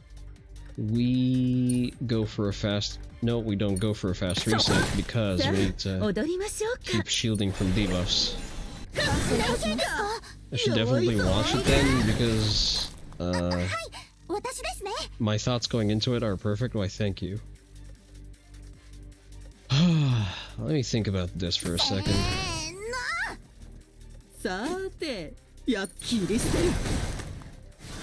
Gem of a person in a rotten world? I mean, that's a fairly common storytelling trope about settings like that, isn't it?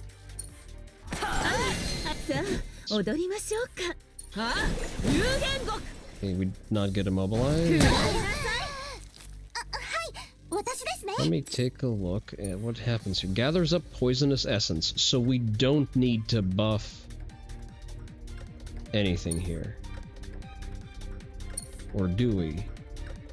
Attack up for each characters. Oh, we don't need to debuff block before this attack, but we need to buff block. Is what I'm seeing. Probably don't need to do a spot heal here. Okay, so we debuff block her. Right.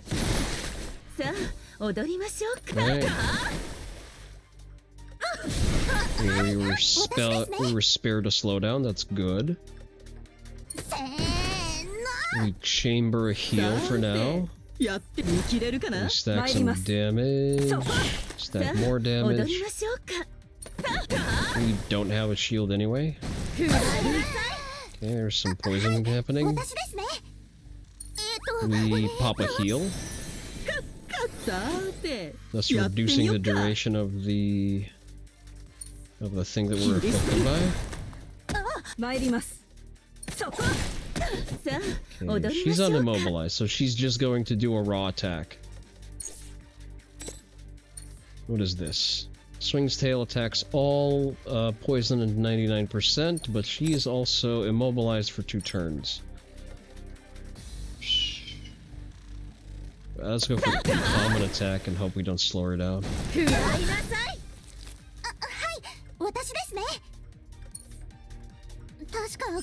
Spot here. Do some damage. Do you need... You do not need...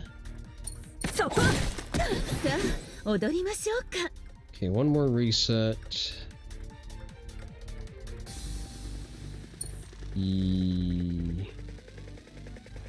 Trying to think. I don't want to get, like, hit with a fucking 99% probability poison, but that's only on next turn anyway. Unless I reset her. There we go, okay. I think I need to micromanage her moveset a little bit more for this to work.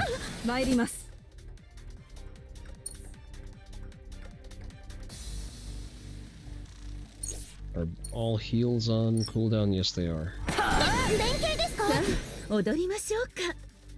One more cooldown set.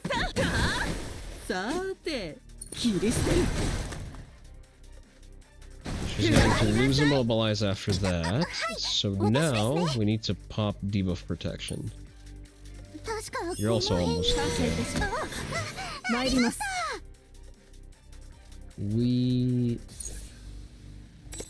Moveset is annoying to keep up with. Speed down, that's fine. When crit attack lands, perform 30% debuffs in resonance. This is the one that I need to watch out for, so we're not doing that yet. We are doing a debuff block. Right?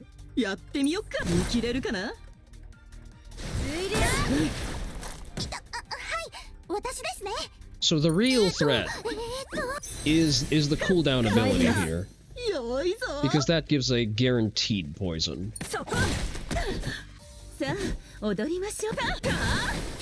That was unfortunate.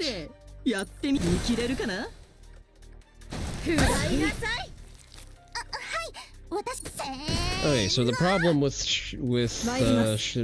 Shiranui here is that she's frequently dealing speed downs, and speed downs punish her with receiving a lot more damage.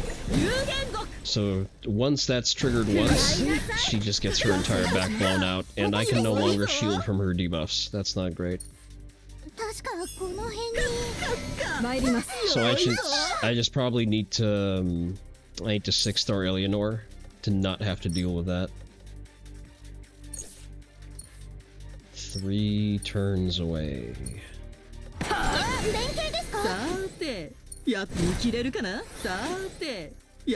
Oh, nice. She's so fast I get to double dip.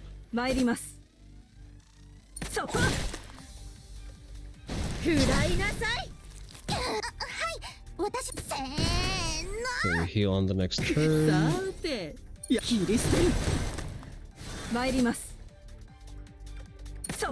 Still going. Don't like the fact that she shielded.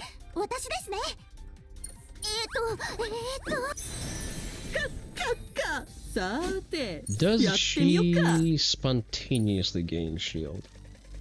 Okay, so it's a cooldown as well. On turn start, if the enemy has poison, gets shield. Okay. So that's another cooldown that I need to be mindful of. So this thing, whenever it cools down, I need to throw a debuff block on there, rather than a buff block. I keep confusing the two.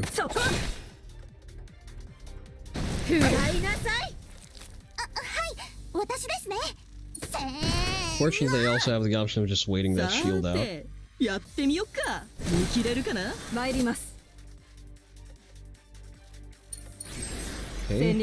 block. And we didn't buff block, that's not great.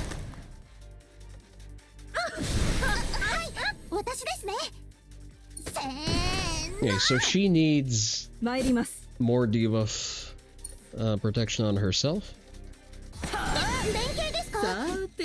Rather, we need to inflict debuff cores on her because she's not viable without them, and we need a 6-star Eleanor for this to work.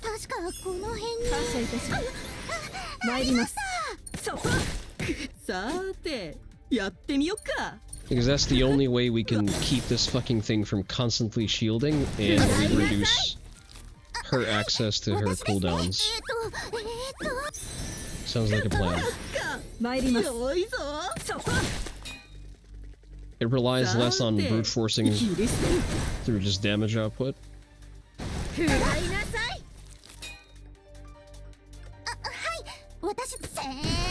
Because I'm just not gonna have numbers to put up on the board for that.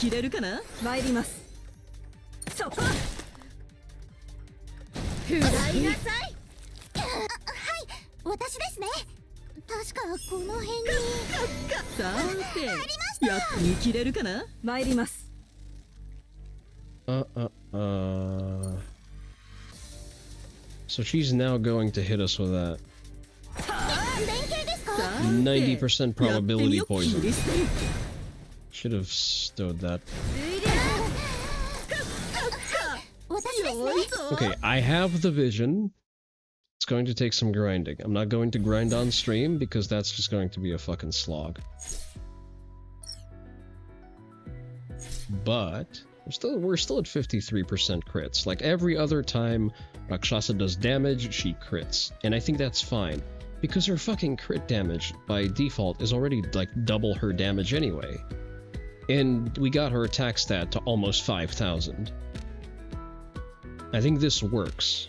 The only way this would work better, crit rate increases by 35% on turn start if a gust of wind is on cooldown, fills turn gauge.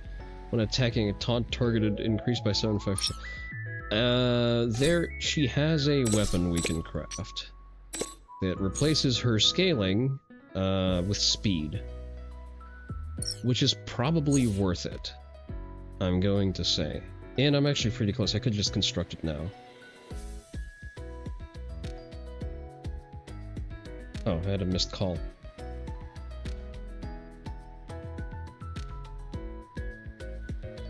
What are we on?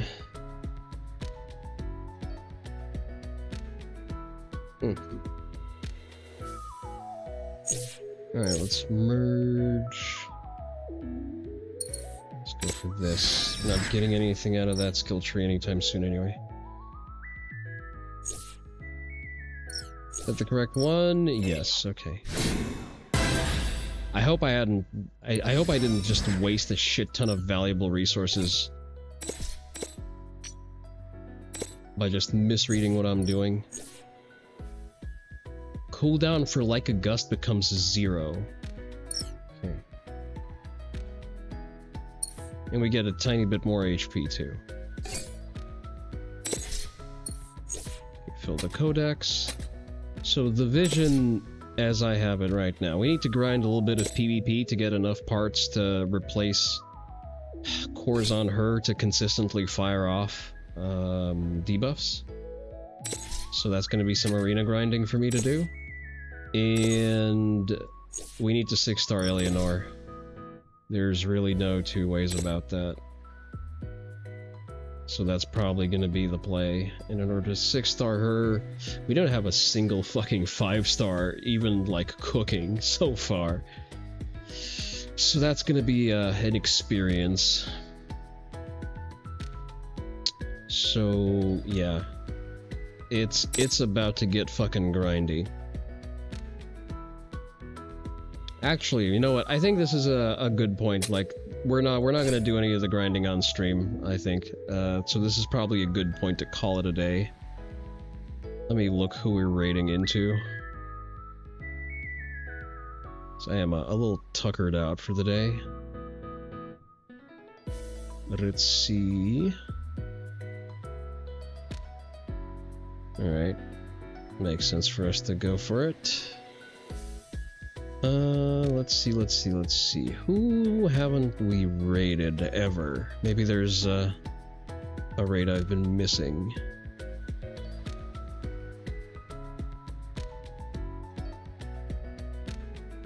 Trying to think. Going once.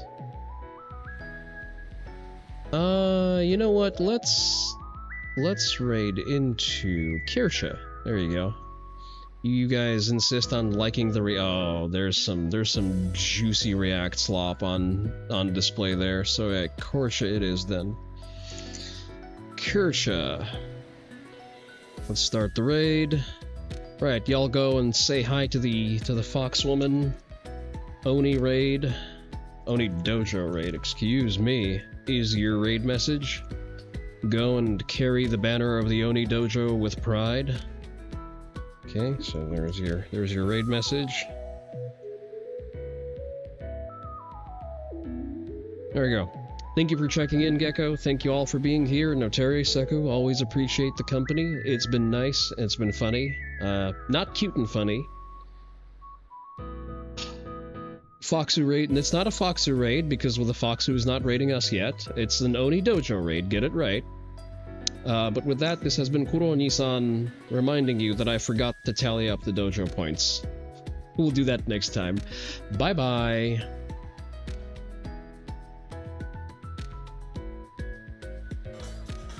I do security. Yes, I'm strapped. Got that blicky on me. Got that legal blicky on me. Spicy cat raid. What the hell is this?